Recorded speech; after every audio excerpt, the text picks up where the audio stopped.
김경래 최강 시사.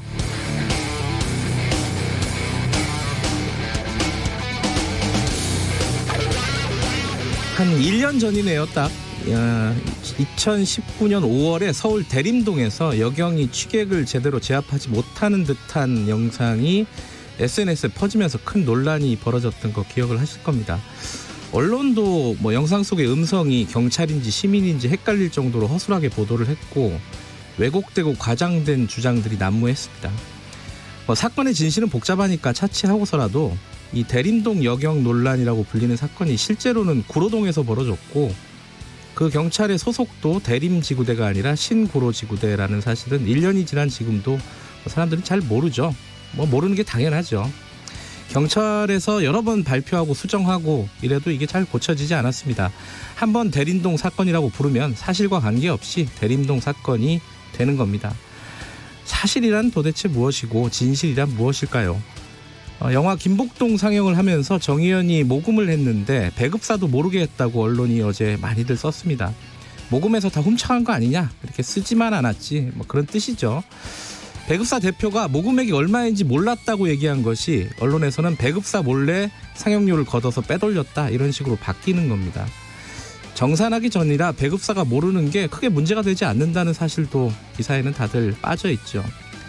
앞으로 이 기사들은 수정되고 정정되고 보강되고 변경될 겁니다. 하지만 그러면 뭐 하겠습니까? 독자들에게는 야, 이 돈까지 빼먹었구나 이런 느낌만 남게 되는 걸요. 사실은 무엇이고 진실은 무엇일까요? 만약 그런 게 있다 하더라도 제대로 전달될 방법이나 있는 건지 모르겠습니다. 그리고 우리는 진짜 사실과 진실을 원하기는 하는 걸까요? 기자가 드릴 말씀은 아니지만 기자, 기사, 언론 이런 거 너무 믿지 마시기 바랍니다. 저를 포함해서요. 5월 25일 월요일 김경래의 최강시사 시작합니다.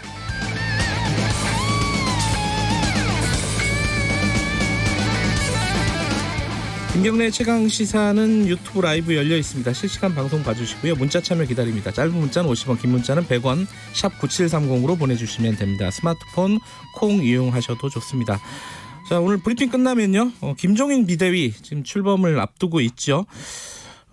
지금 젊은 어떤 지도 체제를 구축한다고 하는데 어떻게 될지 핵심 과제들 이준석 최고위원과 한번 짚어보고요.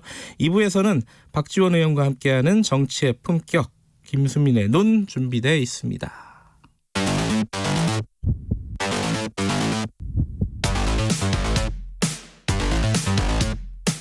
오늘 아침 가장 뜨거운 뉴스 언박싱. 네, 매일 아침 택배 박스를 뜯는 두근두근한 마음으로 준비합니다. 뉴스 언박싱 고발뉴스 민동기 기자 나와 있습니다. 안녕하세요. 안녕하십니까. 시사평론가 김민아 씨 나와 계십니다. 안녕하세요. 안녕하세요. 제가 월요일 아침부터 좀 힘 빠지는 얘기로 시작을 해가지고 네, 여러분 믿지 마십시오. 네. 다 믿지 마십시오. 네. 우리도 믿지 마십시오. 네, 네. 다 의심을 해야 되는데 저도 두 분 못 믿습니다 지금. 저기 아까 말 나온 김에 정의연 관련된 얘기 좀 잠깐 해보죠. 여러 가지 기사가 나왔는데 오늘 이용수 할머니가 기자회견한다 이게 많이들 나왔습니다. 민동기 기자가 잠깐 정리해 주시죠. 2차 기자회견이고요. 예. 윤미향 당선자에게 기자회견 참석을 이용수 할머니가 제안을 했는데 참석 여부는 아직 확인이 안 되고 있습니다. 안 하겠죠. 안 할 가능성이 높다는 게 대략적인 전망이고요. 상식적으로 생각해 보면은. 네. 근데 이번 기자회견은 시민단체 도움 없이 이용수 할머니가 직접 주최한다고 하는데요. 아, 그래요? 배후설 등을 차단하기 위한 그런 조처로 풀이가 되고 있습니다. 네. 근데 어떤 내용을 좀 밝힐 것인가 이건 하나 이제 다들 전망하는 거 아니겠습니까? 네. 근데 언론 보도를 보니까 큰 틀에서 한 3가지 정도 나올 것으로 보이는데 정의연의 본래 취지는 그대로 계승을 한다. 네. 수요 집회는 불참한다. 그리고 윤 당선자에 대한 법적 처리와 관련한 그런 언급을 할 것이다. 이렇게 전망을 하고 있더라고요. 네. 근데 이제 관심의 초점은 3번째인데 네. 언론들의 그 보도를 보니까 윤 당선자는 법대로 처리되어야 할 것이다.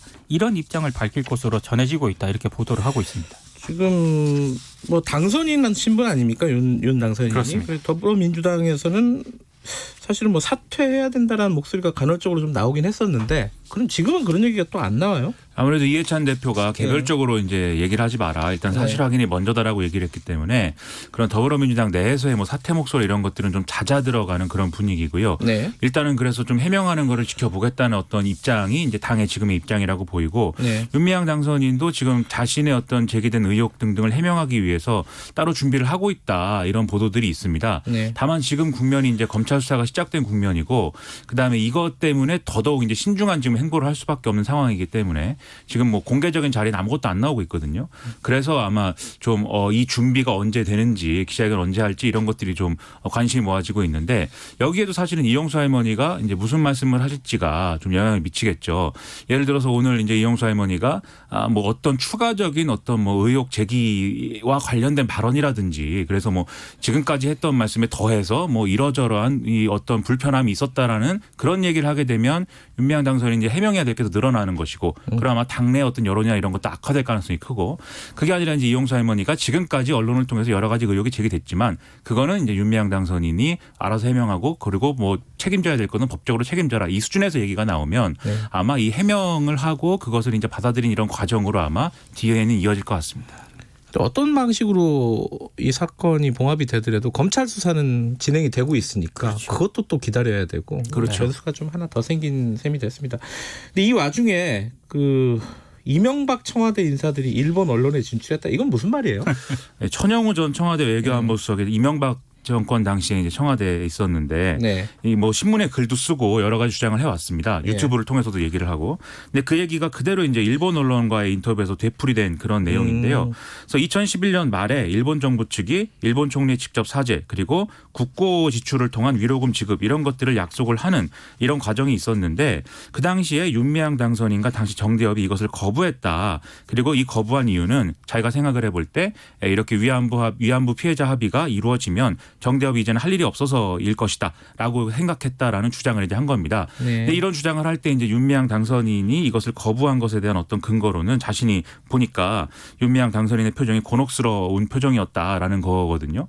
이거 외에 뭐 다른 근거는 뭐 없고 표정이 곤혹스러웠다. 그렇습니다. 예. 그 얘기를 하면서 정대협 간판 내리는 게 싫었던 것 같다 이렇게 얘기를 하고 있습니다. 네. 그리고 이게 당시에 쟁점이 됐던 게 이렇게 일본 정부가 국고를 통해서 위로금을 지급을 한다고 했을 때 이 돈의 성격이 뭐냐가 사실 쟁점이었거든요. 그래서 일본의 법적 책임을 인정하고 주는 거냐 아니면 그냥 도의적으로 뭐 불행한 분들이 있으니까 도와주는 거냐 이게 쟁점이었는데 일본 정부는 후자의 무게를 두고 얘기를 했기 때문에 한국 정부하고 협상이 진행이 안 됐던 거고요. 마지막에는 이제 한국 정부 한국의 상황에서는 대선에 들어가는 이제 국면이 됐고 일본은 총리가 이제 중의원을 해산해서 거기도 선거를 치렀어야 됐기 때문에 그래서 이제 합의가 안 되는 국면이었던 겁니다. 그래서 사실 이 주장은 뭐 본인들이 과거에 했던 위안부 합의가 잘 한 거다. 그리고 지금 이제 정대협이나 이런 쪽들이 이런 시민단체들이 자신들의 어떤 이해관계 때문에 이걸 거부해서 문제가 이렇게 된 거다라고 주장하고 싶어서 이런 얘기를 하는 건데 사실 왜곡에 가까운 얘기다라는 겁니다. 네. 코로나 관련된 것도 잠깐 정리해보죠. 이태원발 그 확진자가 감염자가 6차까지 갔어요? 지금 간 게? 6차 감염까지 지금 간 것으로 지금 보이는데요. 그러니까 출발은 인천 그 학원 강사 있지 않습니까? 거짓말을 했다고 얘기되는. 네, 예. 여기서 시작이 됐는데 뭐 수강생, 택시기사 겸 프리랜서 사진사 그리고 경기 부천 뷔페식당 돌잔치 참가자들에게까지 번져가지고요.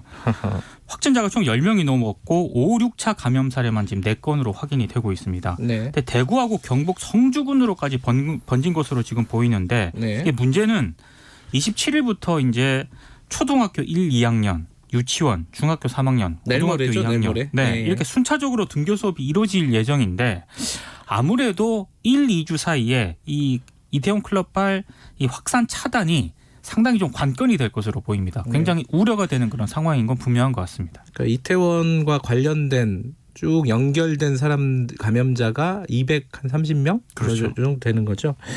요거에 딱 차단이 되느냐 안 되느냐가 이게 젊은 사람들 중심이니까요. 더군다나. 예. 이게 수요일 등교. 사실 등교를 해도 근데 전면적으로 등교하는 게 아니라 다들 좀 나눠서 한다고 하더라고요. 네. 그렇습니다. 뭐 쭉 지금까지 하던 대로 하는 건 아니니까. 네. 그리고 또 학교 생활에 있어서 여러 가지 이제 뭐 제한 조건이나 이런 것들이 있으니까 사실 뭐 안심을 하고 싶은 그런 생각도 있죠. 그런데 아무래도 또 아이들이다 보니까 또 그런 학교에 가서 뭐 통제에 잘 따르는 것도 아니고 사실 그런 여러모로 한계가 또 있는 건 사실인 것 같습니다. 그리고 특히 이제 코로나19 이 바이러스가 제가 뭐 주워 듣기로는 제가 또 과학이 전공은 아니니까 저는 이제 심리학을 전공했습니다.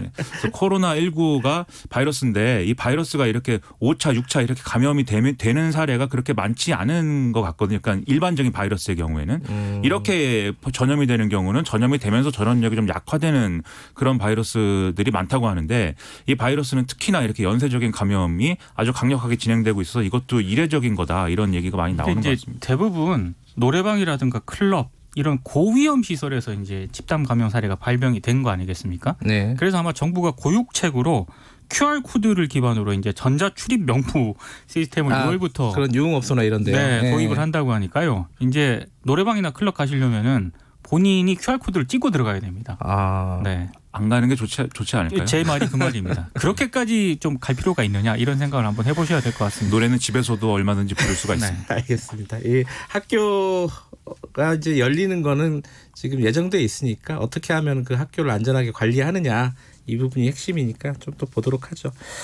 어제 조금 뭐랄까 이 재밌다고 표현하면 좀 그런데 김정은 위원장이 그 지휘봉 요새는 보통 레이저 포인트로 많이 하잖아요. 근데 지휘봉을 엄청 큰 걸 두고 이게 2m예요, 진짜? 뭐 정확히 재지는 않았으니까 2m인지 모르겠지만 사람 키보다는 커 보이더라고요. 그렇죠. 이 북한의 관영 매체인 조선중앙통신이 보도한 건데 네. 김정은 국무위원장이 노동당 중앙군사위 확대 회의를 열고 뭐 핵 전쟁 억제력 강화 방안이라든지 네. 이런 것들을 논의를 했다 이런 보도였는데 그 화면에 보면은 김정은 위원장이 이 큰 TV 화면을 거대한 지시봉으로 이렇게 가리키고 있는 그런 화면이 있었던 거죠. 저는 그걸 보고서 이거 뭔가 화면이 잘못된 거 아닌가라는 생각을 처음에 했는데 이렇게 큰 지시봉이 존재하는가 그것부터가 의문이었고 이거 길이가 얼마나 되는 거냐. 근데 보니까 김정은 위원장 키보다는 확실히 크고 그래서 약간 위협감도 느꼈습니다. 이런 큰 걸 들고 있으면 독재를 한다 이런 얘기가 하니까 얼마나 무서운 일인가. 근데 이제 뭐 어쨌든 모습은 약간 좀 우스꽝스럽긴 했는데 어쨌든 내용 자체는 좀 심각한 거예요, 그죠? 그렇죠. 그 화면을 뭐 블러 처리를 해서 안 보이게 해놓긴 했지만 그만큼 민감한 내용이었던 거 아니겠습니까? 북한에 있어서 이제 핵전쟁 억제력이라고 할 때 그 용어의 용례는 어쨌든 자신들의 핵무장을 의미하는 것이기 때문에 이게 뭔가 이제 여러 가지 언론에서는 뭔가 추가적인 어떤 전략 무기의 어떤 개발을 계속 하겠다라든지 네. 또는 이제 심각한 경우에는 SLBM 같은 어떤 그 실험을 하겠다는 거라든지 뭐 이런 의도가 있는 거 아니냐 이런 얘기를 하고 있습니다. 아무래도 미국이 이제 대선을 앞두고 있고 그런 상황에서 전혀 이 한반도 상황에 관심을 안 두고 있기 때문에 이런 이제 뭔가 행보를 통해서 또 뭔가 이제 좀 몸값을 올리려는 거 아니냐 이런 얘기 하는 근데 거죠. 이제 지난해 연말에도 이제 비슷한 어떤 그런 입장 같은 건 북한이 내놓은 네. 적이 있거든요. 그러니까 제가 볼 때 그렇게 큰 의미 부여할 건 아닌 것 같고요. 네. 오히려 이제 군 장성들이 대거 승진을 하지 않았습니까? 네. 그래서 내부용일 수도 있다는 그런 생각도 좀 들더라고요. 보니까. 그렇죠. 여러 가지 조직적인 정비도 한 것 같고 그리고 승진하는 사람들도 사실 좀 눈여겨봐야 될 게 군수공업이라든지 이런 그렇죠. 미사일 관련이라든지 이런 쪽에 사람들이 좀 승진을 했기 때문에 여러 가지 포석을 두고 이제 하는 일인 것 같습니다. 하나만 더 알아보죠. 김종인 비대위가 출범을 하게 된 거죠, 이제. 그렇습니다. 좀 정리 좀 해보죠. 지금 이제 비대위 구성이 어떻게 될지 이게 그러니까 어제 뭐 핵심 아닙니까? 측근들을 예. 만나가지고요. 비대위 구성과 당 운영 방안에 대해서 논의를 했다고 하는데 일단 청년 그리고 전문가 그룹, 초대선 그룹을 중용하겠다 이런 뜻을 밝힌 것으로 보이고요. 뭐 네. 구인 체제가 유력하다라고 하면서 오늘 언론들 보도를 보니까 구체적인 이름까지 나오고 있습니다. 최강시사에서 부른 이준석 예. 네. 브리핑 끝나면은 이준석 최고위원 이름도 예. 나오고 있습니다. 예. 네. 이게 그 뭐랄까 논란 끝에 지금 이제 하는 거 아닙니까? 임기는 결정이 된 거죠 지금. 임기가 이제 합의가 됐는데 예. 그래서 이제 내년 재보궐선거까지 이제 지휘하는 걸로 그거에 따라서 정책 책임을 지는 걸로 합의는 돼 있는데 이거는 이제 당원의 부칙 조항을 바꿔야 됩니다. 통과를 시켜야 되는 거군요. 아직도 그 부칙 조항이 살아 있어서 8월 달에 전당대회 하게 돼 있기 때문에 요거는 27일인가요? 이제 전당대회 네, 이번 관련 주에. 당원 부칙하고 미래한국당 합당 결의를 안건으로 하는 상임정국이 그리고 전국위원회를 열어서 거기서 고쳐야 이제 완전히 이제 완벽한 이제 법적 당원 당규상으로도 근거가 있는 비대위 활동이 가능하게 됩니다. 그 다른 뭐랄까 그 대선 주자급이라고 할까요? 그런 분들의 입장은 어떤가요? 예컨대 뭐 유승민 의원이라든가 오세훈 전 서울시장이라든가 등등 뭐 좀 반발하는 분위기도 좀 있나요?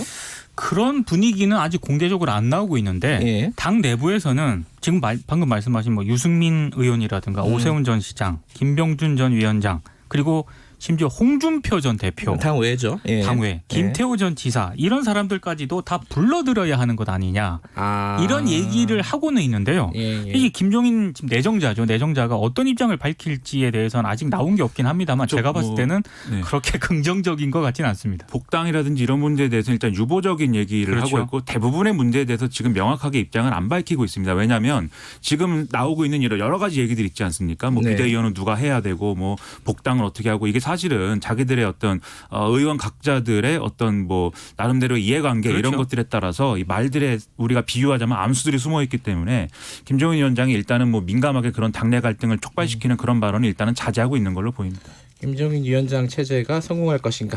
이거는 조금 이따 얘기를 나눠보도록 하겠습니다. 여기까지 듣겠습니다. 고맙습니다. 고맙습니다. 뉴스 언박싱 고발 뉴스 민노기 기자 김민아 시사평론가였습니다. 김경래 최강 시사 듣고 계신 지금 시각은 7시 36분입니다.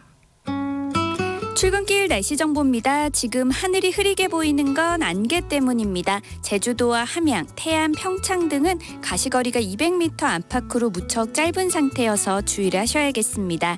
이 안개는 기온이 오르면서 차츰 걷히겠고 차차 맑은 하늘이 드러나겠습니다.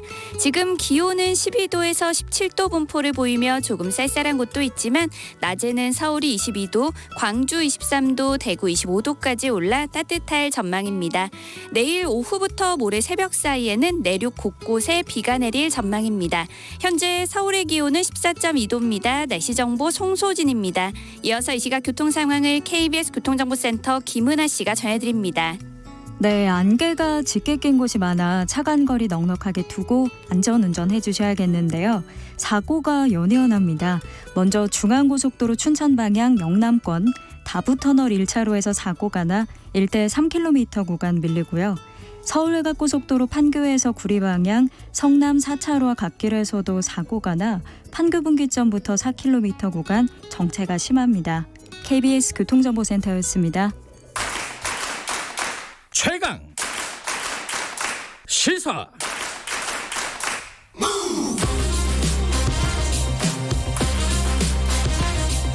지금 여러분께서는 김경래 기자의 최강 시사를 듣고 계십니다. 네, 우여곡절이라고 표현하는 게 맞을 것 같죠. 미래통합당 김종인 비대위 체제가 출범을 앞두고 있습니다.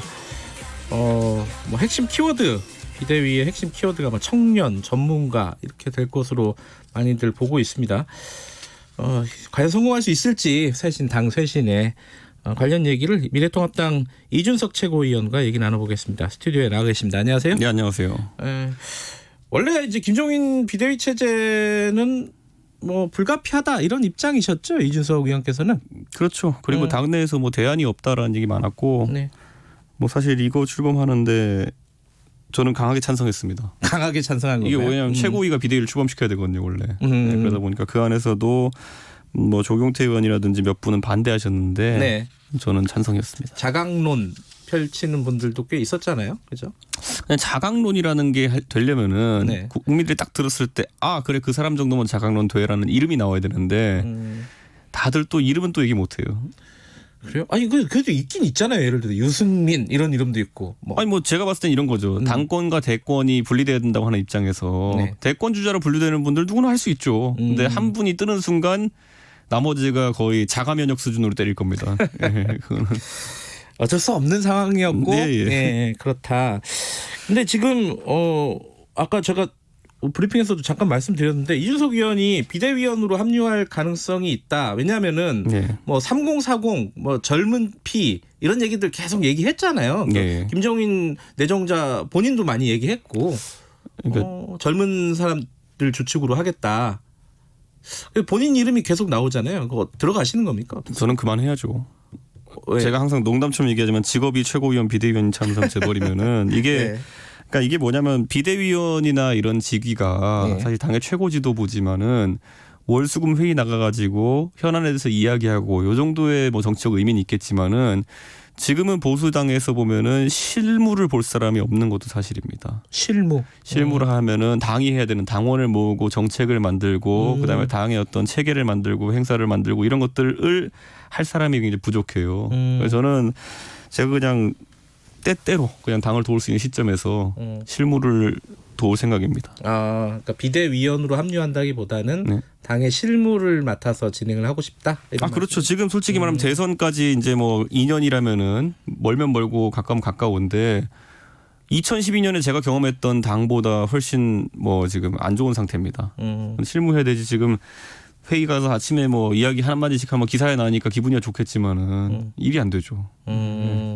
일을 하고 싶다 그러면은 그렇죠. 지금은 일해야 되는 타이밍이죠. 그러면은 비대위원으로는 어떤 사람들이 지금 뭐 언론에 여기 나온 사람 뭐 김재섭, 천하람, 원래 이제 당연으로 들어갈 사람들 네. 뭐 원내 대표라든가 정책위의장이나 빼고 이제 인선을 해야 될 사람들 있잖아요. 어떤 사람들이 들어가야 된다고 보세요? 길게 먹히는 사람을 써야죠. 길게 먹히는 사람? 이게 무슨 뭐 뜻이죠? 청취자분들이 어떤 표현인지 의아하실 수 있겠지만은 보통 당의 최고위원 한 8-9명씩 있어요. 어떤 당이든지 간에. 네. 예, 비대위원도 마찬가지죠. 근데 그중에서 보통 우리가 당 대표, 비대위원장, 그다음에 옆에 수석, 그다음에 원내대표 요 정도 당으로는 언론의 기사도 잘 안 나요. 그게 이제 언론에 소위 킬된다라고 이야기하잖아요. 네네. 그러니까 한 대여섯 번째 지명직 최고위원 비대위원부터는 말 안 되는 소리 하면 언론이 그다음부터는 아예 말을 나가버리거든요. 이게 뭐냐면 그만큼 이게 하루살이 목숨 같은 자리가 이제 5번째, 6번째 최고위원 비대위원 이런 자리거든요. 네. 그게 왜 그러냐면은 사실 지금 들어가게 될 사람 대부분 원외고 그렇죠. 사실 그 아침에 와서 한마디 계속 한다고 해가지고 기사를 써줄 필요는 없잖아요. 근데 그러면 아까 말했듯이 최고위원 비대위원은 다른 자리에 비해 가지고 언론 노출 기회가 많은 것이 장점인데 네. 그 장점을 활용할 수 없는 사람이 된다면 굉장히 아쉽겠죠. 그러니까 저는 젊고 패기 있고 이런 가치도 중요하고 뭐 정책적으로 뛰어나고 이런 건 중요하지만은 네. 기본적으로 언론과 궁합이 맞아야 된다. 좀 그런 생각합니다. 좀 쉽게 말하면 주목도가 좀 있는 사람이 필요하다는 뜻인가요? 주목도가 애초에 있는 사람일 수도 있고 아니면 그런 어떤 스킬이 뛰어난 사람일 수도 있고요. 그러니까 어떤 분들이 있는 것 같아요? 구체적으로는 얘기해 주실 수 있나요? 뭐 이름 거명하기 힘들 것 같아요. 왜냐하면 제가 봤을 때 솔직히 그러니까 그걸 또 쉽게 말하면 이제 하태경식 이슈 파이팅 능력이라고 할 수도 있는데 그게 되는 사람은 하태경밖에 없습니다. 네, 근데 하태경은 안 할 거고요. 그러니까 뭐 그런 유형의 그러니까 좀 이슈를 쫓아갈 수 있는 사람들이 있어야 대국민 소구력도 뛰어나지고 하는 건데 제가 뭐 당에 제가 이제 뭐 나갔다가 들어와가지고 아는 게 별로 없습니다. 당내 인사에 대해서. 이준석 의원이 방금 말씀하신 그런 언론 주목도가 높은 사람 중에 한 명 아니에요? 저는 그러니까 그 할 만큼 했으니까 이제 저는 실무를 좀 하겠습니다. 원 내에서도 이제 들어갈 수 있는 거 아니에요? 예를 들어 뭐 김웅 의원이라 당선인이라든가 뭐 얘기들 나오고 있잖아요. 김웅 당선인 같은 경우에 능력도 되고요. 다 네. 대중의 주목도도 있고 한데 지금 워낙 또 그만큼 또 주목받는 초선이다 보니까 굉장히 경무에 시달리는 걸로 알고 있습니다. 네, 그러니까 뭐 요즘 거의 뭐 엄청 바쁜 시기를 보내고 있다 이렇게 알고 있습니다. 뭐 인선이야 뭐 지켜보도록 하고요. 근데 이제 김종인 체제가 재보선까지 지금 간다고 하는 거죠? 내년 4월 그죠? 그 전에도 안 좋으면 끌어내릴 거고요, 사람들이.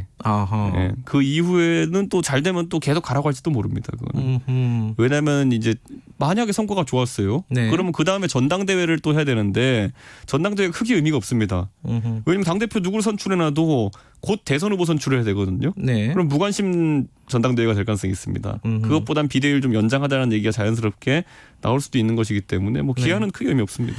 근데 최근에 이제 야당 미래통합당 쪽에서 비대위들 많이 있었잖아요. 수시로 했던 게 비대위지 않습니까? 한마디로 얘기하면 성공했던 적이 별로 기억이 잘 안 나요. 이번에는 어떻습니까?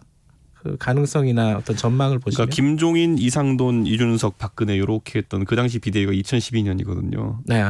그때의 향수를 바탕으로 해서 2016년, 17년에도 계속 비대위 하고 그랬거든요. 네. 2018년인가 그때 했는데 결국 대선 주자가 아니면 안 된다라는 인식을 좀 갖게 한 그런 비대위들이었죠. 네. 결국 그 비대위 요체는 그 비상함을 느끼게 할 수 있는 이 대선 주자가 있어야 되는 것인데 이번 김종인 비대위도 마찬가지로 좀 그런 부분이 약한 건 사실입니다. 약하죠. 예. 그럼 어떻게 하면 성공할 수 있는 거예요?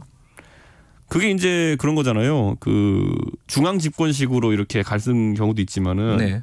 중세 시대 때 보면은 그 왕이 되는 사람이 비대위원장이 되는 사람들이 주변의 영주들 간의 역학 관계를 잘 이용하면은 좀 특이한 리더십을 구축할 수도 있습니다. 네. 지금 뭐 대선 주자들이 뭐 아주 특출나게 눈에 띄는 분이 있는 상황이 아니기 때문에 네. 그 영주들 간에 어쨌든 관계를 잘 이용하면은 당권을 구축할 수 있을 겁니다.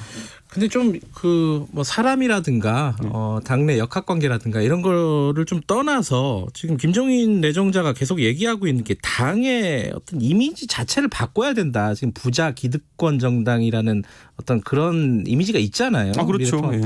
근데 이게 바꾸는 게 만만치가 않은 거예요. 왜냐하면 사람이 그대로인데 이 위원장이 뭘 어떻게 할 수 있을 것인가. 어떻게 보세요? 자 그러면 아까 2012년에 비대위가 그 네. 성공한 비대위 모델이었다고 말씀드렸는데 네. 그때 보면 이분이 첫째로는 정책적인 노선 투쟁, 네. 그다음 두 번째는 인사 척결이라는 두 가지를 굉장히 세게 밀어붙였던 분이거든요. 김종인 비대위원장이. 네. 비대위원이. 근데 이번에 비대위원장 되시면 아마 그 2012년 어떤 일이 있었냐면요. 당에는 정강 정책이 있습니다. 헌법과도 같은. 네. 거기서 갑자기 이제 보수를 삭제하자 그래요. 네. 그러니까 보수라는 단어를 다 삭제하자 그래요. 당연히 기존에 있는 어떤 그 당에 있던 분들 같은 반발하죠. 반발하죠. 나중에 네. 보수 삭제 안 했어요. 그런데 어쨌든 국민들한테 그런 메시지를 전달하면서 변하려고 한다는 것을 보이면서 마케팅을 했었거든요. 네. 그러니까 이번에도 그 당시에 보수 삭제 같은 느낌의 어떤 초기 충격파는 있을 것이다. 저는 이렇게 봅니다. 그게 어떤 걸까요? 뭐 보통 이제 김종인 내정자를 생각하면은 경제 민주화 뭐 이런 걸 많이 떠올리잖아요. 그죠? 과거에 그런 정책들 많이 얘기하셨으니까 이번에는 어떤 걸 들고 나올까요? 저는 기본소득제에 대한 언급이 잦아지는 걸 봐서 네. 기본소득제에 대한 어쨌든 선제적인 입장 표명이 있지 않을까라는 생각을 하게 됩니다. 그런데 기본소득제라는 것이 왜냐하면 네. 이재명 지사와 뭐 최근에 KBS에서도 프로그램을 하나 방영했더라고요. 네네. 그런데 하면서 이제 관심을 끌고 있고 재난기본소득 때문에 많은 분들이 좀 실질적인 관심을 갖게 되었는데 네. 이게 보수냐 진보냐에 따라서 다른 버전의 기본소득제가 나올 수 있습니다. 그러니까 이게 무상급식 같은 경우에도 무상급식을 한다 안 한다로 붙으면은 생각보다 안 한다가 아주 불리한 위치에서 정치를 해야 됩니다. 네. 그런데 보수 버전의 무상급식과 진보 버전의 무상급식이라는 게 그 당시 만약 붙었다고 한다면은 좀 다를 수 있었겠죠. 그런데 이런 그 기본소득제라는 것도 제가 봤을 때는 한다 안 한다로 붙으면은 굉장히 보수가 좀 그냥 안티 세력 같이 보이는 위치로 갈 수 있거든요. 네. 그렇다면 어떤 버전의 어떤 형태의 기본소득제 어떤 A와 B 타입이 붙는 상황, A와 네. A-가 붙는 상황을 만들지 않는 게 중요합니다. 지금 보면. 기본소득제가 원래 서양이나 이런 데 역사를 보면은 보수의 정책에 가까웠잖아요. 사실. 다만 이제 그 네. 뒤에 보면은 기존에 있던 여러 잡다한 복지 정책을 일원화한다는 취지에서 이제 보수는 네. 받아들인 거거든요. 네. 근데 그런 관점을 좀 부각시킨다면은 네. 뭐 A와 A-가 아까 말했던 것처럼 A, B 대립으로 갈 수도 있다. 네. 뭐 이런 생각입니다. 그게 이제 그런 어떤 아까 말씀하신 2012년대 보수라는 단어를 지운다든가 지금 뭐 기본소득제를 얘기를 한다든가 이런 게 지금까지 미래통합당이 더 오른쪽에 있는 정당들하고 더 가까웠다는 느낌이 있잖아요. 예컨대 뭐 그렇죠. 우리공화당이라든가. 근데 조금 더 그러니까 뭐 좌파는 아니지만 조금 더 왼쪽으로 클릭한다 이렇게 받아들여도 되는 건가요? 뭐 좌클릭이라 할 수도 있고요. 저는 예. 운동장에서 결국에 우리 양당제에 가깝게 가고 있기 때문에 네. 중간에서 기준을 들기 위한 과정이다. 지금 제가 항상 운동장에 비유하지만 조회 시간에 선생님이 너 기준하고 좌우로 정렬하잖아요. 네. 지금은 뭐 탄핵 이후에 네. 운동장 오른쪽 끝에 가가지고 기준 들고 좌우로 정렬하고 있었어요. 네. 그러니까 그 스펙트럼 자체가 넓지 못하다는 거죠. 그러니까 이제는 조금 더 운동장의 중간에 가까운 지점에 와가지고 국민들한테 기준이 여기입니다 보여준 다음에 네. 뭐 좌우로 정렬 이렇게 하면 지금보단 지형이 좀 좋지 않을까라는 생각을 하고 있는 것 같습니다. 근데 당내에 예를 들어서 뭐 TK 지역 예. 뭐 의원들이라든가 굉장히 보수적이잖아요, 그죠? 예. 그리고 그런 어떤 보수 성향뿐만 아니라 뭐 역학 구도로 봐도 뭐 유승민 의원이라든가 이런 부분들이 김종인 체제에 대해서 그렇게 적극적이지가 않아요. 그러니까 협조적이지 않을 수도 있단 말이죠. 그렇죠. 이런 부분들은 어떻게 돌파해낼 수 있을까?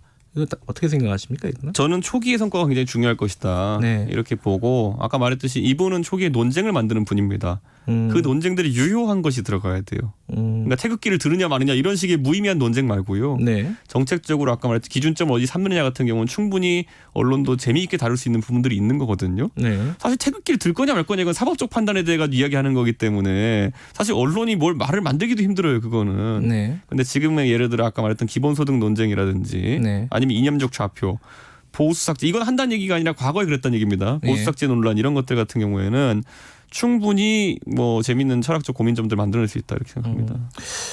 당장 이제 그 과제 중에 하나가 뭐 박근혜 전 대통령 사면 뭐 논란 같은 게 있지 않습니까? 지금 뭐 문희상 의장도 얘기를 하고 그랬는데 그 부분에 대한 입장 정리 같은 것들은 어떻게 될 수 있을까요? 아예 안 건드릴 것 같습니다. 그런 부분. 아예요. 김종인 그 비대위원장이 네. 2016년 이후에 그러니까 네. 최순실 사태 터진 이후에 2017년 탄핵 이후에 여기에 대해서 입장 표명을 강하게 하는 걸 좀 보지 못했습니다. 그러네요. 네. 예. 이거는 뭐 김종인 장관 입장에서는 아까 말했듯이 어떤 입장 표명을 하더라도 논쟁이 될 수 없는 지점이기 때문에 본인이 굳이 시작할 생각이 없을 겁니다. 알겠습니다. 여쭤볼 게 몇 개 더 있는데 네. 짧게 여쭤볼게요. 예. 민경욱 의원 계속 그 주장하고 있습니다. 그 네. 선거 부정, 전산 조작, 네. 그 할로우드 파티까지 나왔어요. 자, 네. 이거 어떻게 당내에서 정리가 안 되나요? 이거는? 정리된 거 아닌가요 지금? 아니 계속 얘기하고 있잖아요. 뭐 이게 아폴로 11호가 달 착륙했는지 여부는 네. 뭐 지금 뭐 거의 50년째 논쟁의 대상이지만은 그 주류 학설은 아니거든요. 아니 그래도 어떤 정리된 거죠. 조치가 필요한 거 아니냐 이렇게 얘기하는 사람도 있잖아요. 뭐 징계라든가. 이미 언론에서는 민경욱 의원 이야기를 다루지 않습니다. 웬만해서는. 그러니까 뭐 과격한 행동을 하시거나 이러지 않는 한 제 생각에는 뭐 다뤄질 리가 없다 보기 때문에 다룰 필요가 없다 이런 말씀이신가요? 아니 굳이 당에서? 말하면은 개인이 이제 개인 자격으로 재검표하시고 이런 과정은 보도되겠지만은 네. 이번에 뭐 팔로우 더 파티니 뭐 이렇게 해가지고 뭐 중국 개입설이냐 이런 것 같은 경우에는 사실 뭐 근거가 굉장히 부족하거든요. 네. 네. 자 이것도 하나 여쭤볼게요. 그 오늘 이용수 할머니 기자회견 하는데 네. 그 정의연이나 윤미향 당선인 사태 이거 어떻게 처리해야 될 거라고 보십니까? 저는 이런 생각을 해요. 그 제가 최순실 사태 났을 때도요. 네. 뭐 이제 뭐 호가호위하는 개인이네. 그냥 나중에 이제 정부가 단절을 하면 되겠네 이렇게 생각했거든요. 네. 근데 이상하게 단절을 못 하더라고요. 음. 제가 뭐 윤미향 씨랑 최순실 씨랑 같다는 게 아니라 상식적으로 봤을 때는 민주당 같은 경우 윤미향 씨에 대한 옹호를 중단해야 되고요. 네. 예의를 갖춰라 이런 얘기가 나왔었는데 할머니들에 대한 예의를 갖추면 다 해결되는 문제입니다. 알겠습니다. 이 부분에 대해서는 뭐 나중에 천천히 예. 다시 얘기해 보죠. 고맙습니다. 오늘 예, 감사합니다. 미래통합당 이준석 최고위원이었습니다. 김경래 최강시사 1부는 여기까지 합니다. 잠시 후 2부에서는요. 정치의 품격 박지원 의원과 함께합니다. 민주당의 윤미향 당선인 논란부터 시작해서 한명숙 전 총리 사건 이 부분에 대한 논쟁도 뜨겁죠. 여러 가지 현안들 좀 살펴보고요.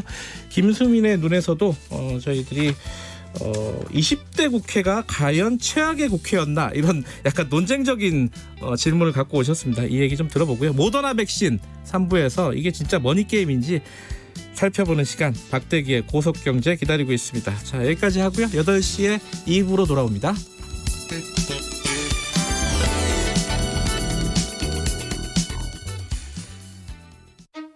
안녕하십니까? 대한신경과학회 이사장 홍승봉입니다. 주요 신경과 질환인 치매, 뇌졸중, 파킨슨병, 뇌전증, 척추 말초 신경 질환은 약 300만 명이 앓고 있습니다. 또한 많은 사람들이 두통, 어지럼증, 수면부호흡증, 각종 통증으로 고생하고 있습니다. 인구 고령화로 신경과 질환이 빠르게 증가하고 있어서 관련 전문의 확충이 필요합니다. 신경과는 국민 여러분의 뇌 건강과 신체 건강을 위하여 최선을 다하고 있습니다. 이 캠페인은 대한신경과학회가 함께합니다. 한평생 가족을 위해 살아온 김필수 아버님의 삶의 경륜을 흔들림 없이 꿈을 향해 나아가는 27 박찬수 씨의 뚝심을 소외된 이들을 돌아볼 줄 아는 주부 지소영 씨의 따뜻한 마음을 대한민국 법정으로 초대합니다. 만 20세 이상 국민이라면 누구나 국민이 직접 배심원으로 참여하는 국민참여재판. 재판 참관부터 피고인 유무죄 논의까지 국민과 함께하는 투명하고 민주적인 국민참여재판. 여러분의 관심과 적극적인 참여가 더 공정한 대한민국을 만듭니다. 이 캠페인은 법무부가 함께합니다. 안녕하세요. 개그맨 이승윤입니다. 제가 퀴즈를 하나 내볼게요. 제가 자연인에게 땅을 팔았습니다. 그런데 아뿔싸 이 땅이 오염돼 있는 겁니다. 이때 오염된 땅을 정화하는 책임은 누구에게 있을까요? 정답은 정화 책임이 자연인에게 돌아갈 수도 있다는 사실 알고 계셨나요? 토양환경평가를 하지 않았다면 말이죠.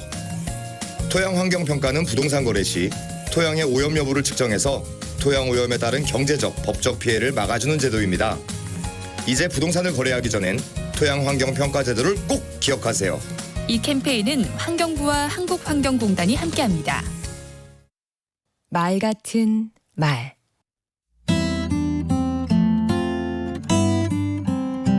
안녕하세요. 강원국입니다. 진정성이라는 건 뭘까요? 이 말은 본래 그리스 철학에서 유래했는데 있는 그대로의 자신이라는 의미라고 합니다. 성찰을 통해 내가 누구인지를 알고 그것에 기초해서 다른 사람과 가식 없는 관계를 형성하는 것이라고 하네요. 아하. 무슨 말인지는 알 것 같은데 왠지 아리송합니다. 그런데 희한하게도 누군가의 말을 들어보면 알 수 있습니다. 그 말이 진정성이 있는지 없는지요. 사람들은 진정성과 표현력이라는 두 잣대로 사람들의 말을 평가합니다. 진정성이 있고 표현력이 좋으면 말을 잘한다고 하지요. 진정성은 왜 중요할까요? 사람을 감동시키고 사람의 마음을 움직이는 결정적 요소이기 때문입니다. 그렇다면 표현력이란 뭘까요? 잘 꾸미는 능력이지요. 사용하는 어휘수가 많고 구사하는 문장 유형이 다양하고 수사법을 잘 활용하면 표현력이 좋다는 소리를 듣습니다. 문제는 여기에 있습니다. 표현력은 진정성과 부딪힙니다. 잘 꾸미는 것과 꾸밈이 없는 것이 충돌합니다. 표현력이 좋은 것은 겉이 번지르르하고 매끈한 것이거든요. 진실 여부를 떠나서 말이죠. 여러분은 어떻습니까? 진정성은 있는데 표현력이 부족한 사람의 말과 표현력은 좋지만 진정성이 없는 사람의 말 가운데 어느 쪽을 더 신뢰하시나요? 진정성 없이 표현력만 좋은 경우는 표현력이 오히려 독이 되지 않던가요? 그에 반해 표현력은 부족하지만 진정성 있는 사람은 왠지 믿음이 가고 도와주고 싶은 마음이 들지 않습니까? 말을 더듬고 버벅거릴수록 연민이 느껴지고요. 그게 바로 진정성의 힘입니다. 진정성은 많이 아는 것과는 관계없습니다. 유창한 말솜씨와도 무관합니다. 진정성 있는 마음만 있으면 됩니다. 강원국의 말 같은 말이었습니다.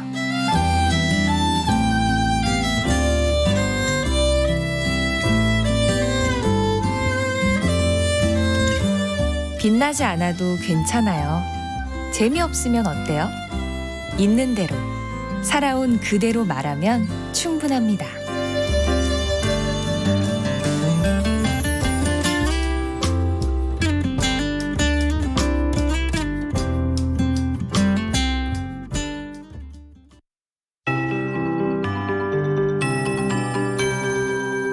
KBS 58분 날씨. 안개 때문에 하늘이 회색빛입니다. 안개가 짙게 낀 지역은 약한 이슬비가 오거나 빗방울이 떨어지고 있지만 기온이 오르면서 차차 안개가 사라지겠고 구름도 걷히면서 점차 맑은 하늘이 드러나겠습니다. 지금 기온은 서울이 14.4도, 광주 16.4도 등 전국이 10도에서 21도 분포를 보이며 일부 지역은 조금 쌀쌀하게 느껴지고 있습니다. 하지만 낮에는 20도를 웃돌며 따뜻하겠습니다. 제주가 21도, 서울 22도, 대전, 전주 23도, 대구 25도까지 오를 전망입니다. 오늘 미세먼지 농도는 대부분 보통을 보이겠지만 충북은 오전에, 수도권은 밤 한때 나쁨으로 오를 수 있겠습니다. 내일은 일부 지역에 비 소식이 있는데요. 오후부터 모레 새벽 사이에 중부지방과 전북 북부, 경북 북부 지역의 곳에 따라 비가 내릴 전망이고 모레 수요일부터 주말까지는 대체로 맑은 날씨가 이어지겠습니다. 내일 기온은 오늘과 엇비슷하겠지만 모레부터는 계속 기온이 오름세를 보이면서 금요일에는 서울과 광주의 낮 기온이 28도, 대구 29도까지 올라 더워질 전망입니다. 현재 서울의 기온은 14.4도, 습도는 90%입니다. KBS 58분 날씨 송소진입니다.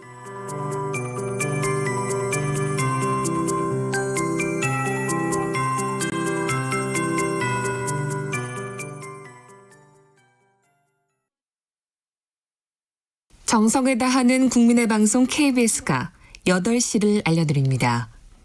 AM 711kHz, FM 97.3MHz, KBS 1라디오입니다. HLKA.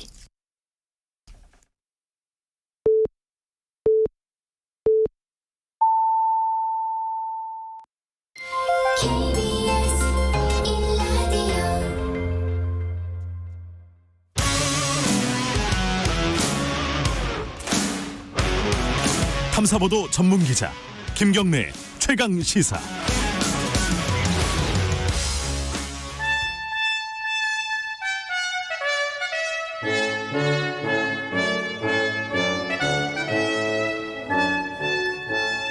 네, 매주 월요일 박지원 의원과 함께하는 고품격 정치 토크, 박지원의 정치의 품격. 오늘도 민생당 박지원 의원 나와 계십니다. 안녕하세요. 네, 안녕하세요. 이제 이번... 현원 소리 듣는 것은 며칠 안 남았습니다. 그러니까 제가 말씀드리려고 했는데 오늘이 마지막으로 의원. 네, 그렇죠. 오늘. 예.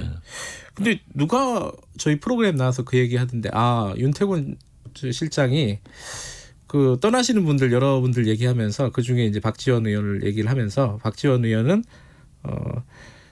현역보다 아마 더 바쁜 스케줄로 활동하게 될 것으로 예상이 된다. 이렇게.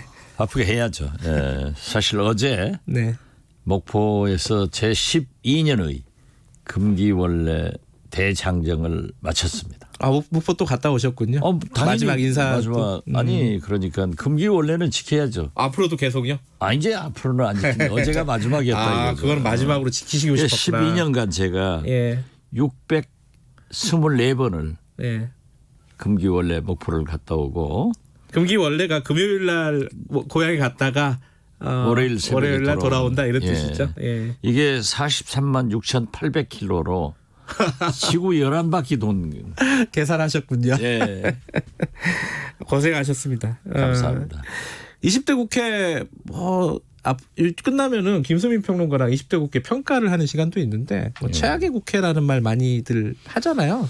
하기 쉬운 말일 수도 있는데. 그렇죠. 가장 최악의 국회이고 사실 누가 달걀이 먼저냐 닭이 먼저냐보다는 그 마지막으로 오면서 황교안 대표의 리더십이 반대하고 발목 잡고 대안을 안 나고 광화문 태극기부대하고 만세 부르다가 이렇게 된 거 아니에요.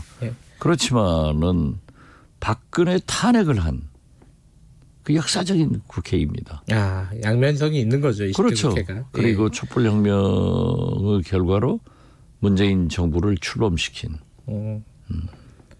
제일 아쉬웠던 게 뭐예요? 20대 국회 때? 글쎄 그러한 것들이죠. 이제 마지막에 발목 잡히고 이런 밤낮 싸우고 또 법안도 36%밖에 통과 못 시키고 국회가 연날부터 안 연날이 더 많으니 그게 국회예요. 앞으로는 또 원회에서 더 쓴소리를 하시겠네요. 21대 국회 향해서. 계속 제 경험과 경륜 그래서 국회를 향해서나 국민들에게 특히 대북 문제 좀 문재인 대통령을 많이 용기를 갖고 추진할 수 있도록 도와드리겠습니다. 그래서 진보 정권의 재창출 나서야죠. 엊그제 김정은 위원장이 지휘봉 들고 막 이렇게 뭔가 브리핑하는 거 이거는 무슨 뜻으로 해석하십니까? 미국에서 지금 일체 언급을 하지 않기 때문에 미국에 강한 메시지를 보내고 아마 대선 전에 SLBM 같은 것을 발사하지 않을까. 그래서 핵 억제력을 들고 나오는 걸 보면은 상당히 강합니다. 그래서 걱정되는 부분이 있군요. 네. 그래서 지금 저는 어떤 의미에서 보면은 지금이 적기라고 생각합니다. 어떤 적기? 코로나 보건 협력도 중요하지만은 미국이 앞으로 대선 11월이니까 뭐 몇 개월 안 남았잖아요. 네. 여기에 트럼프 대통령이 다시 한번 비핵화를 위해서 김정은 위원장을 만날 필요도 있고 또 이러한 것을 주도적으로 문재인 대통령께서 강하게 드라이브 할 때다. 오히려 적기다 지금이. 그렇죠. 예. 알겠습니다. 그 오늘 정치 현안 좀 몇 가지 여쭤보겠는데 오늘 이용수 할머니가 그거 합니다. 저기 기자회견 2차 기자회견을 합니다. 근데 이게 사실은 뭔가 봉합이 아직 안 되고 있는 분위기예요. 물론 지금 민주당 쪽에서는 이 사실관계 확인부터 필요하다 이 입장으로 조금 정리되는 분위기긴 하지만은 뭐 검찰 수사도 진행이 되고 있고요. 이거 어떻게 진행이 될 거라고 예상이 되십니까 이번 건은? 지금 현재 민주당이 저는 잘못하고 있다고 생각합니다. 어떤 부분이요? 처음에 이해찬 대표가 언론의 의혹 보도를 보니까 사실을 파악하자 했으면은 윤미향 의원을 당선인 불러다가 잘 파악을 해가지고 불필요한 얘기를 안 하게 해야 돼요. 계속 언론에 윤미향 당선인이 인터뷰를 하고 심지어 뭐 라디오로 생중계되도록 그렇게 생방송을 해대니 자꾸 의혹이 증폭되고 또 새로운 것이 되고 오늘 아침에도 또 나오잖아요. 그렇기 때문에 일단 당시에는 행안부나 국세청에서 조사하기로 돼 있으니까 이걸 물어보고 본인한테 아니라고 하면은 기다리자 이렇게 하고 딱 당선인도 좀 관리를 했으면 될 건데 다 해놓으니까 언론사의 특정 경쟁에 걸리면은 살아남을 사람 없습니다. 그렇죠. 잔인하죠. 언론들이 한꺼번에 이제 붙기 시작하면요. 그러니까 뭐 경쟁적으로 덜 쑤시고 다니니까 견딜 수가 있어야죠.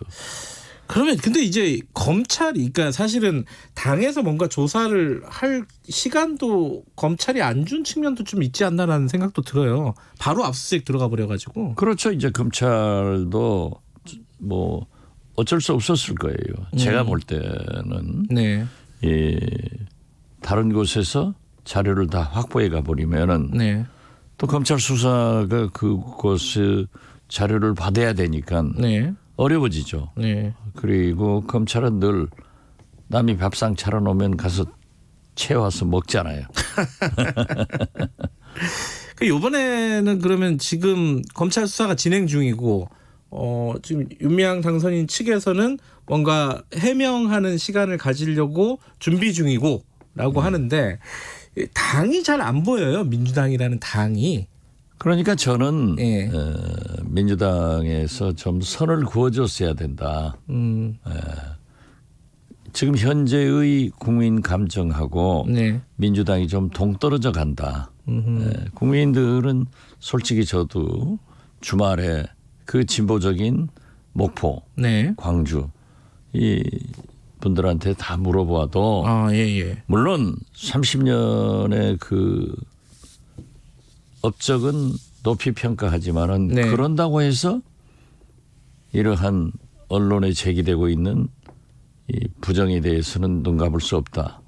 다행히 통합당에서 그렇게 곽상도 의원은 강하게 하고 있지만은 조직적이지 못하더라고요.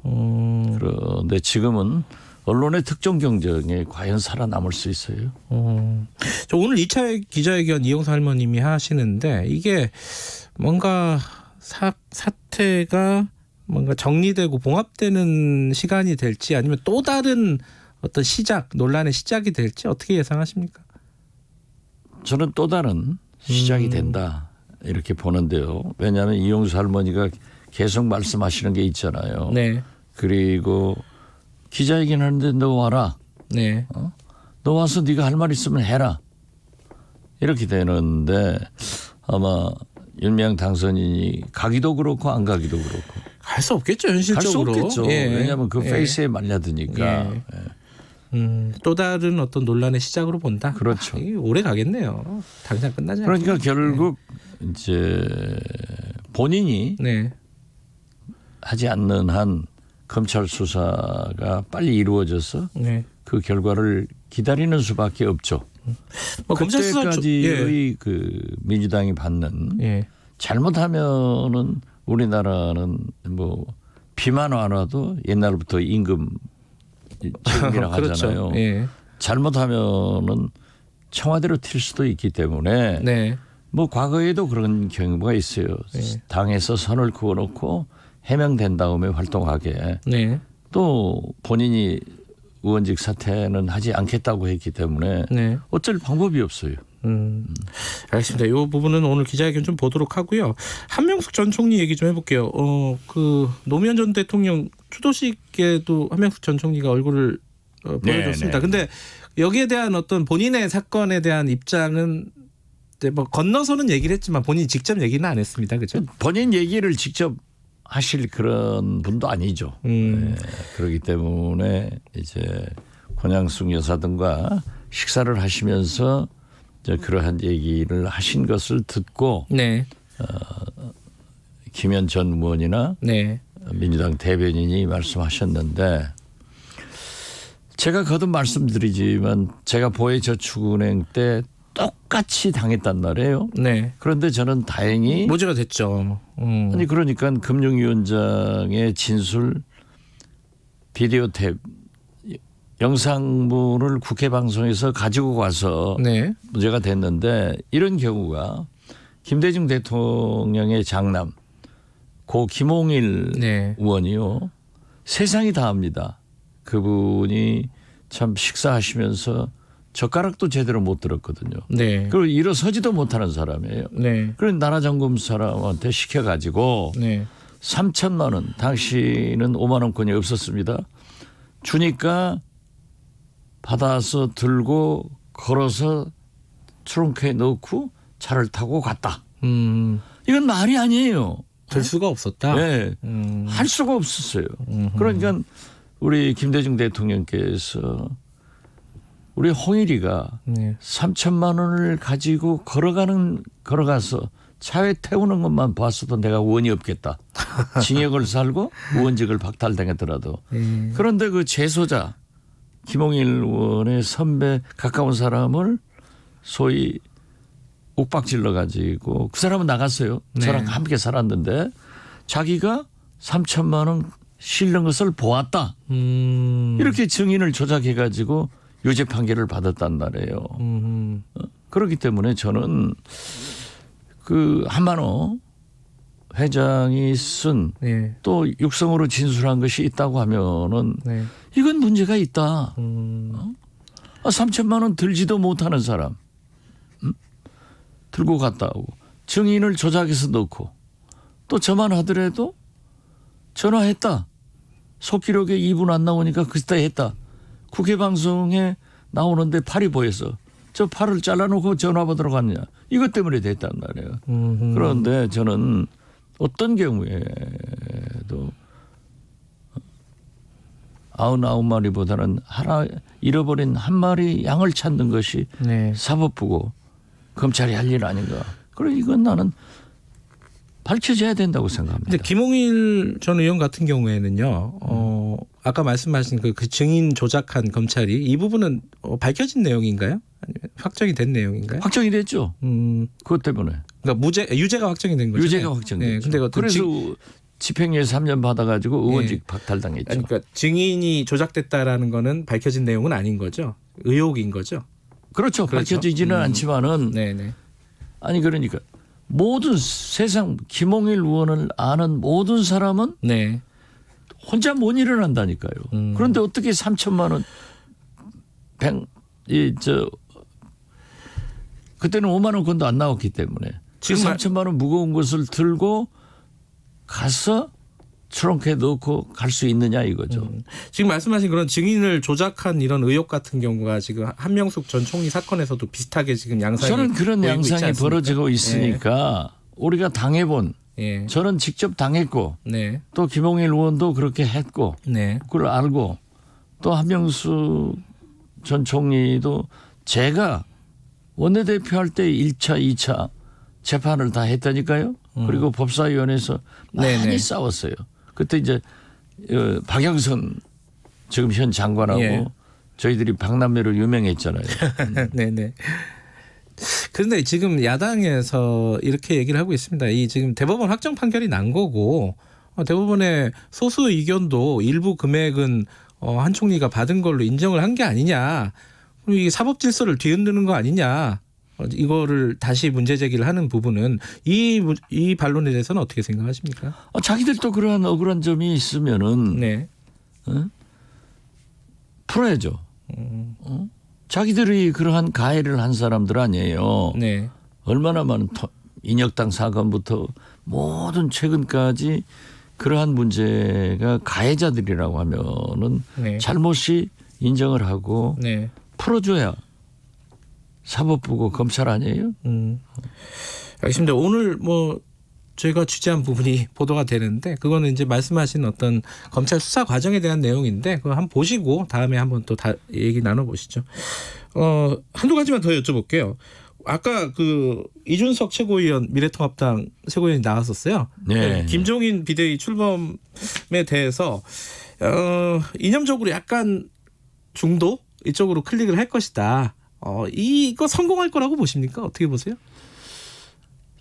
저는 성공할 겁니다. 성공할 거라고 보세요. 어떤 측면에서? 그분이 좌우를 왔다 갔다 하신 분은 아니에요. 그리고 이념적으로 필요하다고 하면은 좌파, 진보 정책도 갖다 쓰는 그런 그 융통성, 플렉시빌리티가 있는 분이에요. 그렇기 때문에 과감하게 박근혜 대통령이 경제민주화를 부르짖어서 우리 진보 세력들에게 혼란을 주듯 그런 정책을 쓰실 분이고 제가 단지 얘기하는 것은 당 내에서 많은 반발을 할 겁니다. 또 그런다고 이분이 끔찍하고 당할 사람도 아니에요.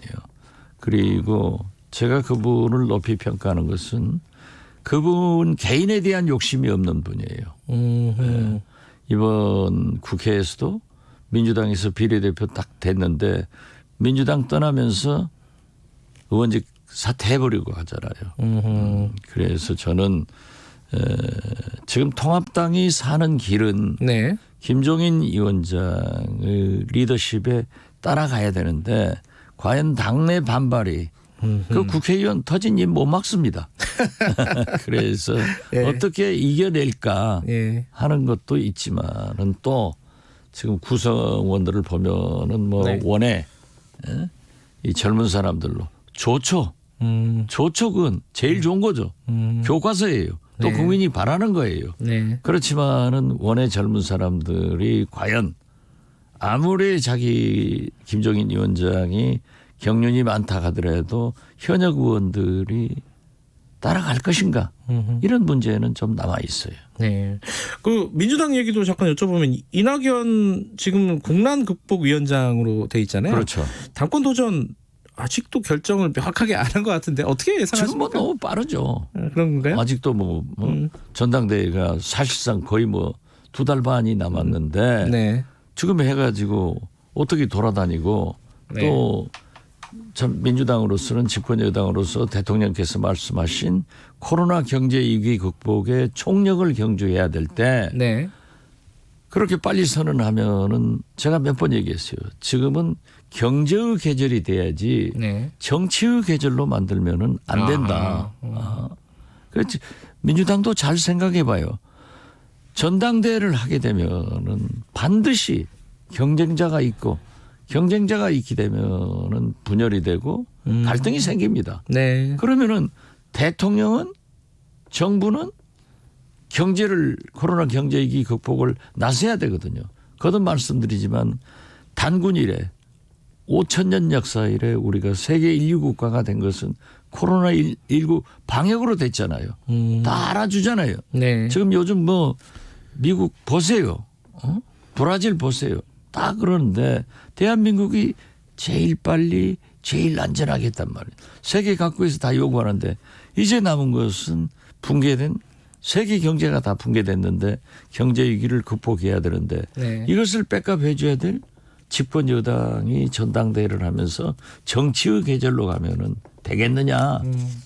그러니까 좀 저는 이낙연 전 총리가 대권에 도전해야 된다고 처음부터 얘기했고 그러나 좀 절제된 그런 일을 할 것이다. 저는 그렇게 예측합니다. 당권은 도전할까요? 이게 지금 여러 가지 말들이 저는 많아서. 한다고 봅니다. 저번에도 그렇게 말씀하셨는데. 이거 해야 돼요. 네. 그래서 부딪혀도 보고 검증도 받고 온실속에서 커가지고 만약에 통합당에서도 누군가가 나온다고 하면은 그때 또 좀 매점 맞고 커야지 뭐. 네, 알겠습니다. 다음 주에는 박지원 평론가 님으로 만나겠습니다. 오늘 감사합니다. 네, 감사합니다. 정치의 품격 박지원 의원님이었습니다. 공정하고 깊이 있게 오늘 하루 이슈의 중심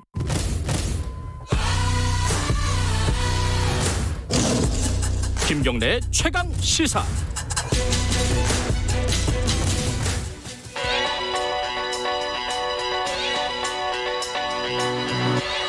최강 시사 김수민의 눈. 네, 김수민의 눈 김수민 평론가 나와 계십니다. 안녕하세요. 네, 반갑습니다. 20대 국회 총평 이게 좀 어려운 건데 이게 10분 만에 될란가 모르겠네요. 10분 만에 되니까 총평입니다. 어떻게 시작을 해볼까요? 네. 최악의 국회 요 얘기부터 해볼까요? 네, 역대 최악의 국회라는 말이 언젠가부터 입에 붙어 다니는데 되게 어울려가지고 이게. 네, 저는 거꾸로 물어보고 싶은 게 그러면 20대 국회보다 나은 국회는 언제 있었는가? 이걸 얘기해 보면 사람들은 언제나 지금 자신이 살고 있는 시대를 최악의 시대라고 생각하는 것이 아닌가. 지나간 것은 아름답게 보이고 예, 그래서 좀 그런 착각들을 걷어내고 차분하게 평가를 해야 된다고 생각합니다. 구체적으로 한번 비교를 해볼까요? 그러면 20세기 이후 국회들을 보면 2000년 16대 국회 마지막 끝날 때에 노무현 전 대통령 탄핵 소추안을 의결했었죠. 국민 대다수가 반대하는 네, 그런 안이었는데 아이러니하게도 총선 시민연대의 낙천 낙선 운동을 거쳐서 만들어진 국회인데 끝이 좋지가 않았어요.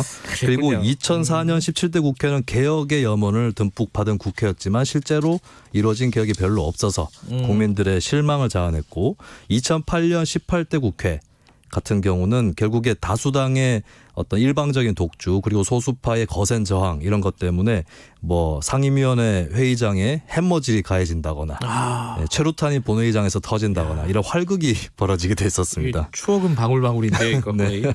이게 동물국회 나온 게 그때 얘기인가요? 그렇죠. 그때 동물국회 얘기 나오고 그다음에 식물국회가 19대 국회부터 나오기 시작합니다. 19대 국회에서는 국회선진화법 때문에 통과되는 법안의 숫자가 많이 줄어들었고요. 그리고 결정적인 부분은 그 당시에 이제 행정부가 시행령을 통해서 입법의 취지를 훼손시키는 일들이 벌어졌습니다. 세월호 특별법도 그랬었고. 박근혜 정부 때요. 그렇죠. 예, 맞아요. 예, 그래서 국회가 스스로 시행령 또 국회가 통제할 수 있도록 하는 국회법 개정안을 통과시켜 놓고도 박근혜 전 대통령이 거부권을 행사하니까 꼬리를 내렸다. 기억나네요. 네, 그런 좀 굴욕적인 국회였다. 그래서 저는 16대 국회는 역주행 국회, 17대 국회는 실망 국회, 18대 국회는 횡포 국회, 19대 국회는 굴욕 국회다.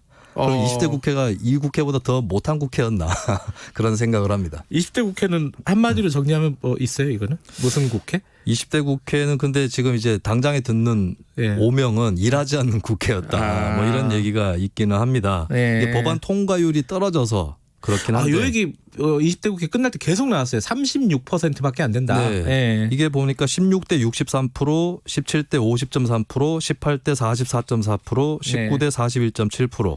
그리고 이번에 36% 이렇게 계속 떨어져 왔거든요. 숫자는 낮은 건 사실이네요. 네. 지속적으로 계속 떨어져 왔는데 이걸 잘 봐야 되는 게 분모.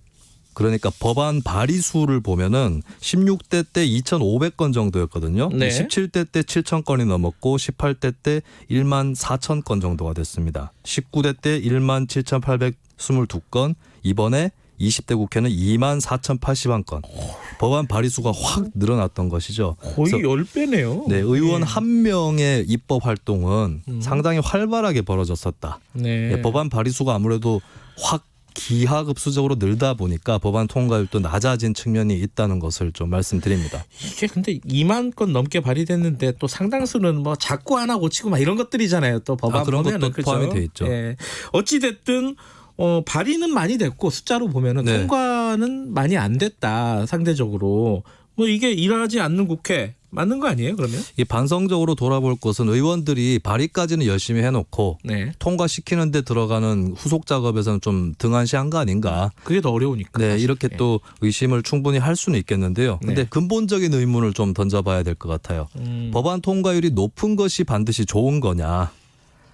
어떤 국민이나 정치인 입장에서는 저 법안은 통과가 안 됐으면 하는데 그렇죠. 라고 하면서 길을 쓰고 반대하는 것이 있을 테고 그것 때문에 지금까지 국회들이 뭐 파행을 많이 겪어왔습니다. 그러다 네. 보니까 내가 싫어하는 법안 통과를 막기 위해서 저쪽에서 싫어할 수도 있는 법안을 또 통과 못 시키게 하는, 그러니까 서로 간에 좀 법안 통과를 신중하게 하자고 하는 그런 취지가 네. 국회 선진화법에 반영이 되었던 거죠. 그래서 과반 의석만 확보해서는 안 되고 한 5분의 3 정도는 확보를 해야 안정적으로 법안을 통과시킬 수 있는 이 국회 선진화법 때문에 법안 통과율이 낮아진 측면이 또 분명히 있다라고 볼 수가 있겠습니다. 예. 120석 이상의 의석을 확보한 정당 하나만 있어도 이 국회 선진화법상의 어떤 법안 저지선 확보가 가능하기 때문에, 그리고 20대 국회 내내 그런 정당이 또 있었죠. 이런 구조적 이유가 있기 때문에 법안 통과율이 낮아져 왔다라고 볼 수 있겠습니다. 법안 통과율이 낮다는 얘기는 많이 들었는데 지금 말씀하신 통과율이 높은 게 진짜 좋은 게 맞냐? 네. 이 얘기는 한번 곱씹어볼 필요가 있겠네요. 어쨌든 20대 국회에서 긍정적인 부분은 뭐가 있을까요? 그러면은? 저는 두 가지 대표적인 예. 대목이 있다고 보는데요. 첫 번째는 아무래도 20대 국회 전반기에 있었던 일입니다. 박근혜 전 대통령 탄핵 같은 20대 경우에 국회의 큰 족적이죠, 진짜. 예, 이것은 이제 국회가 행정부 우위에 있다라고 하는 한국 헌법의 질서를 보여준 사건이라고 네. 볼 수 있겠고, 탄핵 소추안 찬성 의결이 234표가 나왔어요. 네. 전체 국회의원의 78%였는데 공교롭게도 당시 여론조사에서 탄핵 찬성 여론이 이 정도였습니다. 그러니까 민의를 정확하게 대변했다라고 네. 하는 것이고, 뭐 국민 여론에 떠밀려서 한 거 아니냐 이런 비판도 많이 있었지만, 이 탄핵이라는 과정이 그냥 예전에 뭐 이승만 전 대통령 하야하듯이 그렇게 하는 것이 아니라 주어진 절차와 제도를 차근차근 밟아서 이루어지는 것이었고, 당시에 보니까 그 노선이 다른 정당끼리 연합을 하고 또 여당 일부 의원들을 또 설득하는 이런 과정들이 의회 정치의 좀 본령을 되살리는 네. 그런 장면이었다라고 보여집니다. 그리고 두 번째도 역시 연합 정치 사례라고 볼 수 있는데요. 패스트트랙 4+1. 이건 네. 대표적으로 약간 패스트트랙 같은 경우는 몸싸움도 많이 벌어지고 이래가지고 네네. 동물국회 얘기 나오고 이런 나쁜 거 네. 아니에요? 이게 제가 이제 패스트트랙 때 태웠던 법안들이 옳다 이런 얘기를 하는 것은 네. 아니고요. 근데 19대 국회 때 잘 보면 네. 여야 간의 1대1 대치 때문에 법안 처리가 안 되거나 아니면은 이제 그냥 담합을 통해서 되거나 이런 경우가 많았는데, 네. 이 패스트트랙과 4+1은 거대 정당과 소수 정당 연합으로 네. 그 의석을 또 연합 정치로 확보해서 안건을 실제로 통과시킬 수 있게끔 하는, 그리고 국회 선진화법 기준이 60%의 의석이기 때문에 과반도 아니고 60%거든요. 네. 이걸 가지고 야합이라고 표현을 해버리면 아까 전에 얘기했던 법안 통과율이 낮다는 지적이 있는데, 법안을 통과시킬 수 있는 의석을 확보했는데도 야합이다라고 하면 법안 통과율 낮다고 욕을 하면 안 되는 것이겠죠. 네. 그 김수민 평론가는 굉장히 그 실용적인 어떤 입장을 네. 갖고 계시군요.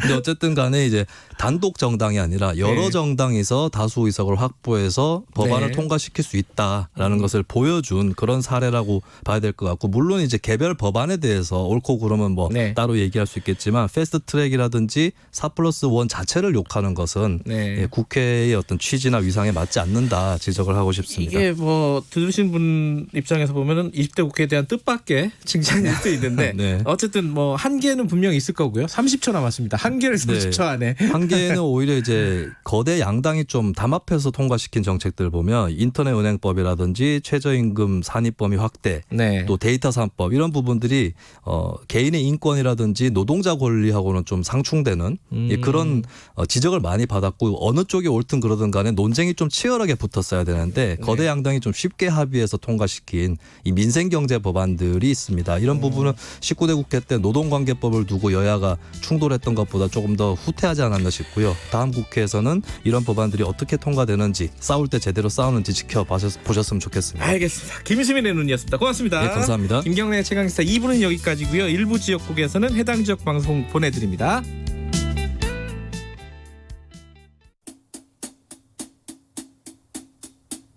주진우 라이브 주진우 라이브 주진우 라이브 주진우 라이브. 라이브가 좀 이상한데? 그러니까 많이 이상해. 다 이상해. 매일 오후 5시 5분 주진우 라이브. 내일은 좀 더 나아질 거예요. 확실해요.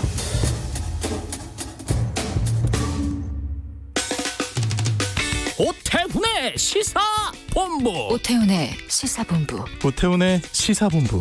오태훈의 시사본부. 오태훈의 시사본부. 오태훈의 시사본부. 평일 낮 12시 20분 KBS 44기 성우들과 함께 듣는 오태훈의 시사본부. 점심 먹고 시사 한입. 지금 시각은 8시 30분입니다. KBS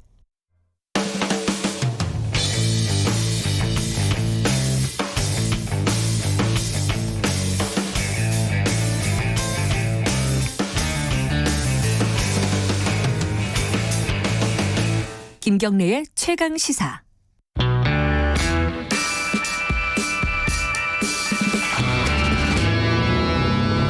더 이상 웨이팅은 없다. 박대기의 고속 경제. 네, 박대기의 고속 경제 KBS 박대기 기자 나와 있습니다. 안녕하세요. 네, 안녕하십니까.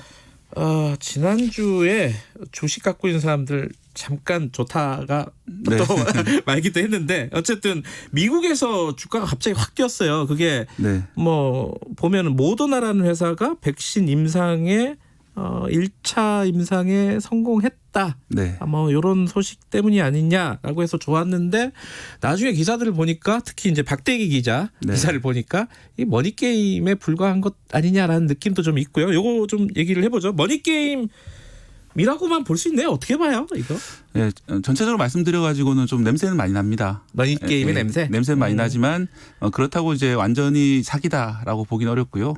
다만 뭐 개발은 하고 있는데 네. 그 확률은 그렇게까지 높진 않다. 이렇게 보시면 되겠습니다. 그 냄새를 조금 네. 차근차근 살펴보죠. 어떤 냄새들이 나는 겁니까? 네, 우선 그 모더나의 내부자 거래 현황을 보면요. 네. 내부자라 하면 이사나 주요 경영자들을 가리키는데 네. 이분들이 최근 석 달 사이에 1,400만 주 가량의 자사 주식을 매각을 합니다. 이게 1,400만 주면 약 한 6억 달러 정도 되는데요. 예. 이게 우리나라 돈은 한 7천억 원어치를 스스로 매각을 합니다.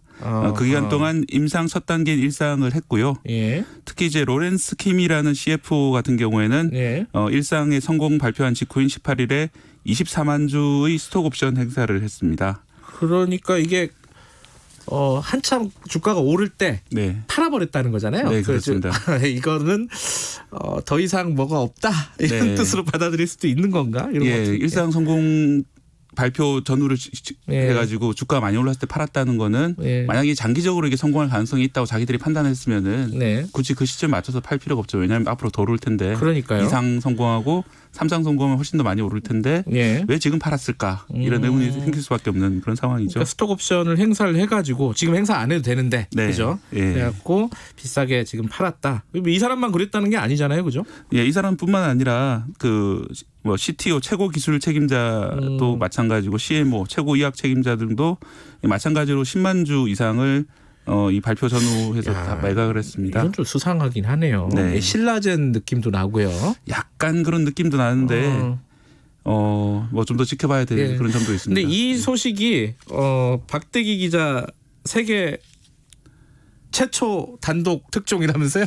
뭐 제가 세계 모든 언론을 다 구경해본 건 아니라 가지고 알 수는 없는데 공교롭게 저희 보도 나간 다음 날 CNN도 이 문제를 보도를 했더라고요. 그래요? 어떻게 알게 된 거예요? 예, 저한테 캐나다의 어떤 대학 경영학교 교수인 지인이 이 나스닥 공시를 가지고 저한테 보내왔더라고요. 예. 이 공시 내용을 저도 이제 다른 금융 전문가들한테 문의를 했는데 이게 뭐 불법 거래는 아니지만 좀 상당히 의심이 되는 정황이 있다라고 논평을 했습니다. 특히 이제 로렌스 킴 아까 말씀드렸던 그분하고 같이 골드만삭스에서 일했던 한국인 전문가 최재혁 베이징대 HSBC 경영대 교수 같은 경우에도 뭐 이런 경우는 좀 윤리적으로 문제가 있지 않냐 이런 얘기를 했고요. 불법은 아니지만 윤리적으로 문제가 있고 이게 뭐 아예 없는 얘기를 지어내지는 않았겠지만은 자신들도 그 확률 자체, 성공 확률 자체를 그렇게 높게는 보는 게 아니지 않느냐 이런 정도의 판단을 수 있습니다. 어쨌든 이게 주가가 한참 튈 때 내부 거래가 급증했다. 이게 하나가 있고 냄새 나는 게 또 하나의 냄새는 또 뭐예요? 네, 그 일상 성공 발표했던 이제 18일 날 주가가 이제 원래 60달러에서 80달러 뛰었는데요. 그때 이제 유상증자를 발표를 했습니다. 오른 주가에 근거해서 유상증자를 발표를 했는데 금액이 1조 6천억 원이다. 그래서 좀 드는 의문이 처음에는 이거 왜 대출 같은 걸 받지 않고 유상증자라는 거는 뭐 지분 희석이나 이런 문제가 더 있는데 굳이 이렇게 했을까? 주가가 올랐기 때문에 그때 노려가지고 딱 이렇게 하고 뭐 돈을 갖다 챙기려고 하는 게 아니냐 그런 것도 약간 의심되는 그런 점이죠. 일단 의심이긴 하지만요. 네. 그리고 이게 대통령 그 트럼프 대통령하고 또 연관이 돼 있죠 이게. 네 그렇습니다. 이 모더나의 이사였던 몬셰프 슬라위 박사가 이 결과가 나오기 불과 나흘 전에 백악관을 옮깁니다. 백악관에 가서 백신 개발 총괄 뭐 자기들끼리 짜르라고 부르는데 짜르라고 불러요. 백신 짜르가 되는데 이 몬셰프 슬라위 박사도 이직한 다음에도 스톡 옵션을 120억 원어치 가지고 있어가지고 좀 논란이 됐고요 미국 안에서도. 그리고 외부에서 보면은 이제 이 슬라위의 성공이나 트럼프의 성공은 다 백신 성공 발표에 있다 이런 점에서 이해관계가 좀 충돌하지 않느냐 이런 얘기들이 있습니다. 트럼프 재선 그것과 또 연관이 될 수도 있고요. 네, 최근에 이제 워낙 그 지지율도 많이 떨어졌고. 네. 자, 이 뭐 냄새는 난다. 머니 게임의 냄새가 난다. 하지만은 이 백신이 진짜 개발에 성공할 수 있을까 없을까? 이건 좀 다른 문제잖아요. 어떻게 보십니까? 일단 이제 지금 1상을 통과한 상태고요. 약은 이제 보통 2상, 3상까지 가야 되는데 전체 통계를 놓고 보면 1상을 통과한 약이 3상을 최종 마칠 확률은 18% 정도 됩니다. 5분의 1이 채 안 되네요. 예, 약간 5분의 1 정도 된다고 보셔야 되는데 이번 경우에도 뭐 그 정도 확률이 아니냐 이렇게 보시는 분들이 많습니다. 근데 이 방역이나 이 과학은 잘 모르지만 어쨌든 보도를 보면은 뭐 100% 항체가 발견이 됐다. 그래서 야 이거 뭐 대단한 거 아니냐 이런 느낌이 있어요. 예, 저도 좀 처음에는 그런 것 때문에 45명을 이제 검사 대상이었는데 시험 대상이었는데 45명 모두에게 항체가 나왔거든요. 근데 저도 좀 더 취재를 해보니까 이 항체가 나왔다는 사실이 중요한 게 아니라 중요한 거는 중화 항체라는 게 나왔느냐 아니냐 더 중요하다고 합니다. 왜냐하면 이제 항체라는 거는 어떤 물질이 외부에서 들어왔을 때 거기에 이제 들러붙는 물질을 다 항체라고 부르는데요. 이 바이러스 같은 경우에는 단순히 들러붙기만 해서 되는 게 아니라 이 바이러스에 들러붙어 가지고 인체 세포로 못 들어오도록 막아줘야 되는 겁니다. 그게 중화 항체라는 거죠? 그게 중화 항체입니다. 그래서 이 중화 항체가 얼마만큼 생겼느냐 그리고 중화 항체가 얼마만큼 지속이 되고 또 젊은 사람뿐만 아니라 나이 든 사람한테도 그게 생겼느냐 이런 것들이 중요한 내용인데 이런 내용은 좀 빠져 있습니다. 이번 발표에. 그래서 이번 발표가 이제 논문이라든지 뭐 주변 다른 학자들이 검증을 거친 그런 발표가 아니라 모더나의 일방적인 보도자료 배포였습니다. 그래서 이 8명에게만 나왔고 나머지한테는 안 나온 건지도 약간 불분명합니다. 8명에 대해서만 있다라고만 나왔지 나머지는 그럼 어떻게 됐냐 여기에 대해서 좀 그런 결과도 없고요. 그래서 이 나머지는 얼마나 더 나올지 그리고 8명은 뭐 어느 정도 농도로 얼마 정도 지속되는지 이런 것들이 안 나와 있기 때문에 약간 좀 의문스러운 점이고 좀 긍정적인 점으로 보자면은 이 항체 그러니까 중화 항체라는 게 나온 게 처음이거든요. 다른 그동안 개발 약에서는 안 나왔습니다. 중국에서도 나왔다고는 얘기하는데 이게 명확하지가 않았어요. 좀 애매한 그런 점이 있어가지고요. 그 외에 좀 약간 믿을만한 소스로는 처음 나온 거기 때문에 뭐 그런 점이 의미가 없진 않다 그렇게 보시면 되겠습니다. 처음 이게 발표됐을 때는 굉장히 뭐랄까 시끄럽고 뭔가 되는 거 아니냐 이런 기대가 있었는데. 이게 발표 자체가 디테일하지 않다는 거네요. 일단은. 예, 그렇습니다. 미국 여론은 어떻습니까? 미국 언론들은 어떻게 보도해요? 미국도 이제 사실 주가가 사실 오르고 내리고 이것 때문에 그랬는데요. 주가가 오르던 당시는 이제 45명 전원이 이제 항체가 나왔다. 와, 엄청난 일이다 이렇게 해서 올랐다가 다음 날에는 미국 언론들도 많이 비판적으로 보도를 했습니다. 그래요? 특히 이제 스탯이라는 의학 전문지가 있는데요. 네. 아까 말씀드린 대로 시험자의 나이 정보가 부족하다. 왜냐하면 이 코로나19라는 질병이 다들 아시지만 노인한테만 엄청나게 치명적이고 젊은 사람들은 그럭저럭 견디잖아요. 네. 그래서 아까 중앙항체 나온 사람들이 주로 젊은 사람들 이런 거 아니냐 뭐 이렇게 의문이 좀 있고요. 네. 그리고 이제 항체가 얼마나 지속되느냐. 그리고 아까 항체가 모두에게 나왔다고 하는데 오히려 나쁜 항체도 있을 수 있거든요. 그게 들러붙어 가지고 인체 침투를 더 도와주는 그런 항체도 있을 수 있기 때문에 네. 뭐 그런 정확한 데이터가 없었다는 점들이 비판을 많이 받았습니다. 이게 이제 아까 총론적으로 얘기는 하긴 했지만 이게 사기로까지 보기는 또 여러 가지 의미 있는 결과는 이미 있긴 하다는 거죠. 네, 그렇죠? 일단 중앙항체가 나왔고요. 네. 그리고 모더나의 공동 연구팀이 네. 미국 국립의료원 NIH가 들어가 있거든요. 그래서 이런 기관까지 설마 거짓말하는데 같이 참여했을 리는 없다라고 보이고요. 네. 그리고 지난주 토요일 날 약간 좀 긍정적인 뉴스가 나왔습니다. 미국의 파우치 박사라고 있는데 예. 이분은 마치 우리나라의 정은경 본부장처럼 이 지지 정당을 떠나가지고 모두에게 좀 존경을 받는 이 백신 전문가인데요. 정은경 본부장처럼요. 예. 그런데 이제 파우치 박사가 조심스럽게 낙관한다. 그 수는 적지만 좀 조심스럽게 낙관한다. 수가 적다는 게 아마 이 중앙체 수가 좀 적다는 얘기인 것 같은데 조심스럽게 낙관한다라고 했기 때문에 이거는 완전 거짓말은 아니구나라고 네. 미국인들은 좀 믿고 있는 그런 분위기입니다. 뭐 좀 더 지켜봐야 될 일이다. 2상 3상 뭐 이런 거 계속 지켜봐야 될 네. 일이다. 결론은 뭐 그거일 텐데 당연히 어쨌든 지금으로서는 그러니까 실체와 관계없이 또 머니 게임의 측면은 분명히 있다. 이 정도로 보면 되겠네요. 그래서 어떻게 보면 그걸 미국의 자본주의 국가이기 때문에 당연히 그런 식으로 이제 경영진이 막대한 차익을 누리실 때 누리는 그런 것이 아니냐라고 볼 수도 있지만 어쨌든 처음에 예상됐던 것처럼 100% 항체라든지 뭐 단기간에 획기적인 약이 나온다든지 이런 거는 아직 알 수 없는 그런 단계고요. 초창기에 이제 이거 백신은 아니고 치료제인데 치료제는 이제 뭐 면역이 생기는 건 아니고 증상이 있는 사람한테 약을 주는 그런 것인데 렘데시비르가 엄청나게 많이 곽강을 받았었는데 그렇죠. 지난 주말 사이 나온 그 논문을 보면은 렘데시비르가 치사율 자체를 낮추지는 못한다. 증상은 좀 완화시키는 효과가 있다 이렇게 나왔거든요. 그래서 이 백신이 나오더라도 이 백신이 어느 정도까지 효과가 있을지 그런 것들은 좀 더 봐야 되는 그런 상황입니다. 근데 뭐 백신이 언제 나올지도 중요한데 나오더라도 대량 생산해가지고 보급되는데도 한참 걸리는 거 아니에요, 그렇죠? 보급 문제도 있고요. 과연 이제 미국이 그 가격을 어느 정도에 파느냐, 뭐 그런 문제도 있고요. 근데 미국 말고 이게 가장 앞서가는 데 중에 어떤 기사를 보니까 영국을 또 얘기를 하더라고요. 그죠? 옥스퍼드 대학교의 제너 연구소라는 곳이 있는데 거기서는 이제 미국보다는 좀 더 공공 성격에 맞게 연구를 하고 있고요. 또 6개 나라하고 공동 연구를 하고 있기 때문에 그쪽에서 개발되면 좀 저렴하게 공급될 수도 있다. 그런 얘기도 있습니다. 우리는 좀 이 분야는 역부족인가요? 우리나라가 사실 이제 다른 뭐 전자 산업에 비해서 생명공학 산업이 좀 뒤떨어진 편인데요. 그래도 좀 영향 있는 회사가 없지 않은데 예산 투입이라든지 그 회사들의 좀 도전이라든지 이런 것 좀 부족하지 않느냐 이런 얘기는 있습니다. 좀 아쉽네요, 이 부분은. 네, 오늘 여기까지 듣죠. 고맙습니다.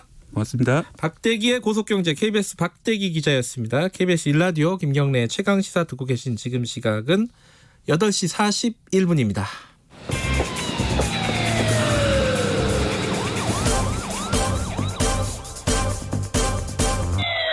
김경래의 최강시사. 지금부터 뛰어 앞만 보고 뛰어 내 인생에 태클을 걸지 마. 네, 내 인생에 태클을 걸지 마. 아니, 청취자 여러분들 놀라셨을 수도 있겠습니다. 이거 뭐냐 갑자기. 자, 월요병 타파 프로젝트로 저희들이 트로트 경연 프로그램에서 최고의 인기를 구하고 계신 분, 트로트계 BTS 맞죠? 쑥스럽습니다. 가수 진성 씨를 특별히 모셨습니다. 안녕하세요. 네, 반갑습니다. 7, 8순기의 BTS입니다. 아니 제가 여쭤봤어요. 제2의 전성기 씨게 아니냐 그랬더니 제 몇의 전성기입니까 지금? 그렇죠. 어찌보면 제2의 전성기죠. 제가 노래를 한 지가 워낙 오래됐기 때문에. 언제예요? 처음 시작이? 저는 10대 때부터 했으니까 벌써 한 40년이 훌쩍 지나버렸어요. 10대 때부터 하셨어요? 예. 그래서 옛날에 그 유랑극단, 뭐 극장쇼 이런 시대부터 제가 노래를 했기 때문에. 그래요? 굉장히 참 오래됐어요. 거의 반세기가 다 돼갑니다. 아니 연세가 그렇게 안 보이시는데. 네, 올해 이제 육자를 달았어요. 아, 진짜 젊어 보이신다. 예, 참 남들은 그렇게 말씀하시는데 사실은 제가 봐도 참 어떻게 이렇게 쓸데없이 그 나이만 먹었는지 참. 예. 별 말씀. 그 지금까지 노래 하시면서 요즘이 제일 바쁘세요? 어떠세요? 안동역에서라는 노래가 떠가지고 사실 그때부터 좀 바빴었어요. 그게 몇 년 전이죠? 그때가 지금부터 한 6, 7년 전? 예, 6, 7년 전인데 이 노래가 그 어떤 노래보다도 빠른 시간 안에 여러분께 이렇게 사랑을 받다 보니까 예, 정말 제가 제 노래를 참 PR해서 참 죄송스러운 말씀입니다만 마음대로 하셔도 됩니다. 예. 아마 이제 KBS에서도 그 말씀을 이렇게 해주셨기 때문에 그 조용필 선배님의 돌아와요 부산항 이후에 최고의 히트곡이다라고 이렇게 진짜요? 네, 또 말씀을 해주셨어요. 그래서 저 개인으로는 참 영광이고 그런 그 대곡에 또 제 노래가 비교가 되어서 알려지다 보니까 더욱더 또 열심히 해야 되겠다는 제 자신의 어떤 것을 다시 한번 또 돌아보고 그런 계기도 되었습니다. 안동역에서로 이제 확 뜨신 거군요. 예. 그렇죠. 그리고 태클을 걸지 마 이런 노래를 들으면서 이쪽에서 종사하시고 또 노래를 좋아하시는 트로트를 좋아하시는 우리 청취자 여러분들이나 애청자 여러분들은 좀 저를 알고 계시는 분도 계셨어요. 네. 예, 그래서 그것이 이제 밑거름이 되어가지고 안동역에 사는 노래로 좀 여러분과 좀 가깝게 이렇게 됐죠. 저희 어머니는 아마 아실 겁니다. 왜냐면은 트로트를 워낙 좋아하시기 때문에. 아유, 고맙습니다. 예. 그 안동역에서 얘기를 잠깐 해보면요. 이거 처음에 받으셨을 때 이 노래는 아까 뭐 조용필 씨의 돌아요 부산항에까지 비교를 하셨잖아요. 네. 그 정도로 뜰 거라고 생각을 하셨어요? 그 정도는 생각을 못했죠. 왜냐하면 이제 곡을 받을 때 그냥 좋다, 괜찮다, 가사가 좋다 이 정도만 이제 하는 것이지. 이거 정말 대박 나겠다, 뜨겠다 이런 건 사실 외적으로도 표현할 수도 없고. 예, 근데 그때 당시에 가사가 참 좋다라는 좀 느낌을 받았어요. 제가. 왜냐하면 그리고 노래가 어떤 애향적인 노래를 이렇게 했을 때는 그 고향에 대한 이모저모가 어느 정도는 좀 내포가 되어 있거든요. 근데 이 노래 자체는 안동역에서 그냥 안동역에 안동에 대한 이모저모가 1%도 없어요. 아, 그래요? 예. 그러니까 뭐 여의도 오면 여의도역입니다, 사실. 근데 왜 하필이면 제목이 안동역에서요? 사실 안동역에 사는 노래가 왜 하필이면 안동역이냐? 경북 지방에서 특히나 경상도에서 안동이라는 곳은 굉장히 유서가 깊은 곳이고 한때는 정치 1번지였고 거기가 또 큰 어른들이 살고 계시는 그런 곳이다. 뭔가 좀 깊게 생각하고 도덕성이나 정치나 이런 것들이 깊게 배어 있고 예술의 혼이 살아 있고 이런 걸 느끼게 하는 그런 도시였거든요. 태클을 걸지마 노래는 안동역에서 전에 나온 노래죠. 그렇죠, 바로 전에. 근데 태클을 걸지마가 요즘도 굉장히 인기가 많아요. 이제 이 노래는 제가 아버지 산소 앞에서 만들었다 그래서 굉장히 회자가 많이 되고 그랬었어요. 직접 가사도 쓰시고. 그렇죠. 제가 직접 가사도 쓰고 멜로디도 이제 그러니까 자작곡을 제가 직접 한 노래인데 이 노래가 요즘에 미스터 트롯 7에 든 우리 김호중 씨가 이걸 애선에서 불렀을 거예요. 그래서 그 친구의 어떤 성량이나 이런 것들이 트로트를 좋아하는 사람들 그리고 노래를 좋아하는 사람들에게 어필을 확실하게 이렇게 될 수 있게 그런 만든 노래예요. 제가 봤을 때 거기 이제 제가 왜냐하면 심사위원으로 참여를 했기 때문에 그래서 김호중 씨가 이 노래를 다시 지금 리바이벌 해가지고 음악도 새롭게 젊게 해가지고 6월 초에 아마 녹음을 지금 들어갈 것 같은 이런 생각이 미스터 들어요. 트롯에서 이제 선생님 노래를 부른 사람한테는 점수를 더 줍니까? 본인은? 저는 사실 이제 어린 시절부터 냉정하게 노래 하나 때문에 인생을 살아온 사람이다 보니까 귀에 거슬리는 노래다 했을 때는 괜히 팔이 이렇게 안으로 굽질 않더라고요. 냉정한 판단 속에서. 판단은 또 냉정하게? 그 친구가 노래를 조금 모자란데 그걸 괜히 잘했다고 칭찬하게 되면 잘못하면 그 친구가 이 바닥에서 잊지 말아야 될 친구인데 여기에 미련 갖고 계속 문을 두드리다 보면 인생도 있는 것이고. 근데 좀 전에 이거를 부모님 산소 앞에서 만드셨다고 했잖아요. 네네네. 근데 태클을 걸지 마라고 가사를 쓰신 거는 당시에 누가 태클을 많이 걸었다는 거 아니에요? 사실 저는 어린 시절부터 이제 객지 생활을 하다 보니까 예. 떠돌이처럼 이리 치이고 저리 치이고 이런 생활도 사실 살아왔었어요. 네. 왜냐하면 제가 뭐 대학가요제나 이런 데 나가지고 어느 날 갑자기 히로인처럼 이렇게 떠오른 그런 스타 가수도 아니고 네. 그냥 맨 땅에 헤딩 그 스타일이었어요. 네. 예, 그러다 보니까 부딪히고 제 스스로가 뭐 차돌처럼 이렇게 단련이 됐어요. 그 가운데는 이제 태클 거는 사람 많이 있었겠죠. 지금까지 살아온 어려운 이런 환경 속에 나를 앞으로 내가 열심히 살아갈 테니 내 인생에 제발 태클을 걸지 마라. 이제 사실 대한민국 국민들이 좀 건방진 이야기 좀 선전포고를 한 거죠 제가. 예. 근데 내가 이 가사를 써놓고 사실 저는 깜짝 놀랐어요. 네. 아니 나의 어떻게 헤드에서 어떻게 이런 고차원적인 글이 나오는지 시니어 이 가사를 제가 쓴 게 맞습니까? 네, 깜짝 놀랐어요. 예. 이게 그래서 그 뒤부터 용기를 가지고 뭐 보릿고개 이런 가사도 다 제가 이제 이렇게 작성을 하게 됐죠. 그 태클을 걸지 마라는 노래가 네. 사실은 좀 잘 모르는 사람들한테도 또 알려지게 된 계기 중에 하나가 정치인 안철수 씨, 예, 안철수 예. 대표가 예. 국민의당 창당할 때 네. 그걸 올렸어요. 영상을. 그렇습니까? 내 인생에 태클을 걸지 마. 이렇게 가서 써 있는 예. 부분을요. 본인의 의지를 보여준 거죠. 모르셨어요? 저 진짜 몰랐어요. 아, 그래요? 저는 그냥 태클을 걸지 마라는 그 이제 가사 자체가 예. 제가 써놓고 보니까 제 인생의 뒤안길이었어요. 예. 그러니까 아마 그 안철수 대표님도 그런 마음이셨을 거예요. 대부분 다 이 노래는 야, 저 노래 내 노래다. 이런 이야기를 사실 제가 많이 들었었어요. 예. 그 최근에 사실은 그 트로트가 이렇게 대세가 되고 이런 데에는 뭐 그 프로그램 오디션 프로그램 역할도 컸고 뭐 예컨대 뭐 유산슬 유재석 씨라든가 최근엔 또 뭐 개그맨 김신영 씨 같은 경우에 뭐 둘째 이모 김다비 뭐 이런 이름으로 또 트로트 노래를 부르고 그러니까 그런 사람들의 역할이 좀 그런 프로그램의 역할이 컸던 거겠죠 아무래도. 그죠? 그럼요. 왜냐하면 제가 이제 놀면 뭐하니에서 유산슬 씨라는 이름을 제가 장명을 해줬어요. 아 직접 장명을 하신 거예요? 예. 그 아까 평가는 냉정하게 하신다고 했잖아요. 예. 유산슬의 어떤 트로트 가수로서 평가를 하신다면 어떻습니까? 사실 저도 이제 방송을 같이 하면서 처음에는 너무 이제 쉽게 생각했죠. 근데 노래를 2번, 3번 들었을 때 굉장히 잘했어요. 아 잘해요. 예. 그리고 원래 그 유산슬 씨 얼굴을 보면 구강 구조가 노래를 트로트를 잘 소화할 수 있는 그런 구강 구조였어요. 아, 그래요? 그런 구조가 또 따로 있어요? 원래 마침 이제 약간 그 입이 약간은 돌출된 듯 하면서 그래요. 예, 이제 덧니 비슷하게 입이 좀 열려져 있는 스타일들이 사실은 트로트 발성에 그렇죠. 맞아요. 발음이나 이런 것들이 굉장히 정확하고 그 트로트 이 장르의 하나잖아요. 그렇죠. 음악의. 대중가요의 장르의 하나인데 이 장르는 다른 장르보다 이런 부분은 훨씬 더 경쟁력이 있다. 네. 그거 어떤 거라고 말씀하시겠어요? 트로트라는 장르는 있잖아요. 제가 살아온 인생의 눈물이었습니다, 사실. 그 트로트의 장르의 그 가사 하나하나에 제 인생과 이렇게 비교가 됐었어요. 가슴 시린 그런 면도 없잖아 있지만 그 슬픔 이면에는 인생의 희노애락이 거기 깊게 다 배어 있어요. 어쨌든 인생을 담을 수 있는 노래다. 예. 그게 큰 경쟁력 주제 하나다. 이런 말씀이시네요. 이 계열이 있잖아요. 그렇죠. 나훈아 계열, 남진 계열 이런 게 있을까? 어느 계열이세요? 저는 어떤 계열에 이렇게 국한되진 않아요. 그래도 팬이 있었을 거예요.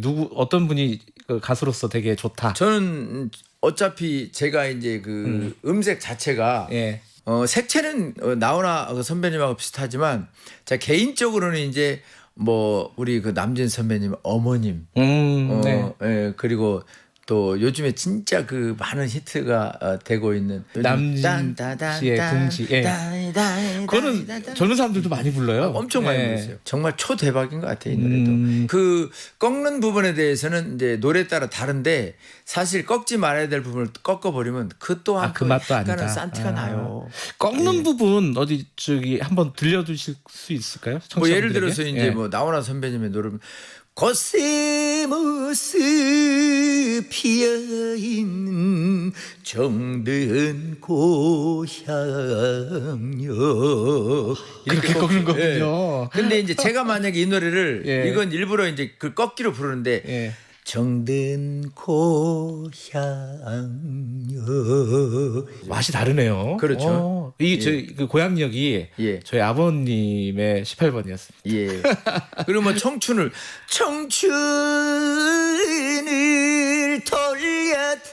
돌려다오. 청춘을 돌려다오. 두 가지 맛이 다르죠. 네, 완전 다르네요. 예. 요즘 젊은 사람들이 오디션 프로그램 나와가지고 막 1등하고 이런 트로트 가수들 보면은 야, 저 친구는 뭐 다 그렇겠지만은 저 친구는 대형 스타가 되겠다, 훌륭한 가수가 되겠다. 눈에 딱 들어온 친구가 있습니까? 그러니까 요즘에 이제 미스터 트롯의 그 친구들을 사실 기준으로 해서 요즘 방송들도 참 많이 하고 태관이라는 그런 친구 같은 경우에도 사실 그 옛날에 창을 해가지고 목소리 자체가 보이스 굉장히 탄탄하고 앞으로 장래성이 좀 있어 보이고 그다음에 뭐 임영웅이 같은 친구, 김호중이 같은 친구 이런 친구들은 노래를 알고 부를 수 있는 이런 그 소양이 다 있어요. 그래서 저희 같은 경력자들이 그 부분에 조금만 좀 팁이나 주고 어드바이스를 해준다면 분명히 뭐 저희를 능가하는 그런 가수를 거듭날 수 있을 거라고 생각합니다. 알겠습니다. 근데 이거는 전 몰랐던 건데요. 선생님이 최근에 몇 년 전에 암을 앓으셨다고요? 투병을 하셨다고요? 예, 참 그 호사다마라는 얘기가 있지 않습니까? 사실 생활이 좀 불규칙하잖아요. 가수 생활, 연예계 생활 10대 때부터 뛰어들어가지고 긴장, 초조, 뭐 음식을 제가 제대로 챙겨 먹었겠습니까? 아니면 어디 뭐 따뜻한 온돌방에서 잠을 제대로 잤겠습니까? 왜냐하면 남의 그 월세방 전전하면서 눈칫밥 이런 거 하다 보니까 항상 스트레스는 받아 있었고, 그러니까 그렇게 하다 보니까 거기에 이제 또 술도 많이 먹었고 병이 꼭 올 수밖에 없었던 그런 그 삶이었어요. 예. 암은 진짜 빨리 완쾌하시고, 뭐 그렇게 좀 건강하게 오랫동안 활동을 하셨으면 좋겠고요. 아유, 고맙습니다. 저희가 부탁이 하나 있습니다. 이런 부탁 드려도 될지 모르겠는데 태클을 걸지 마로 저희들이 로고를 하나 만들려고요. 최강시사 태클을 걸지 마. 아, 최강시사. 네, 그렇게 하나 불러줄 수 있을까요? 최강시사 태클을 걸지 마. 뭐 그 어렵겠어요? 워낙 또 그 인기 프로이다 보니까. 자, 에코 좀 넣어주세요. 예. 네. 최강시사 태클을 걸지 마.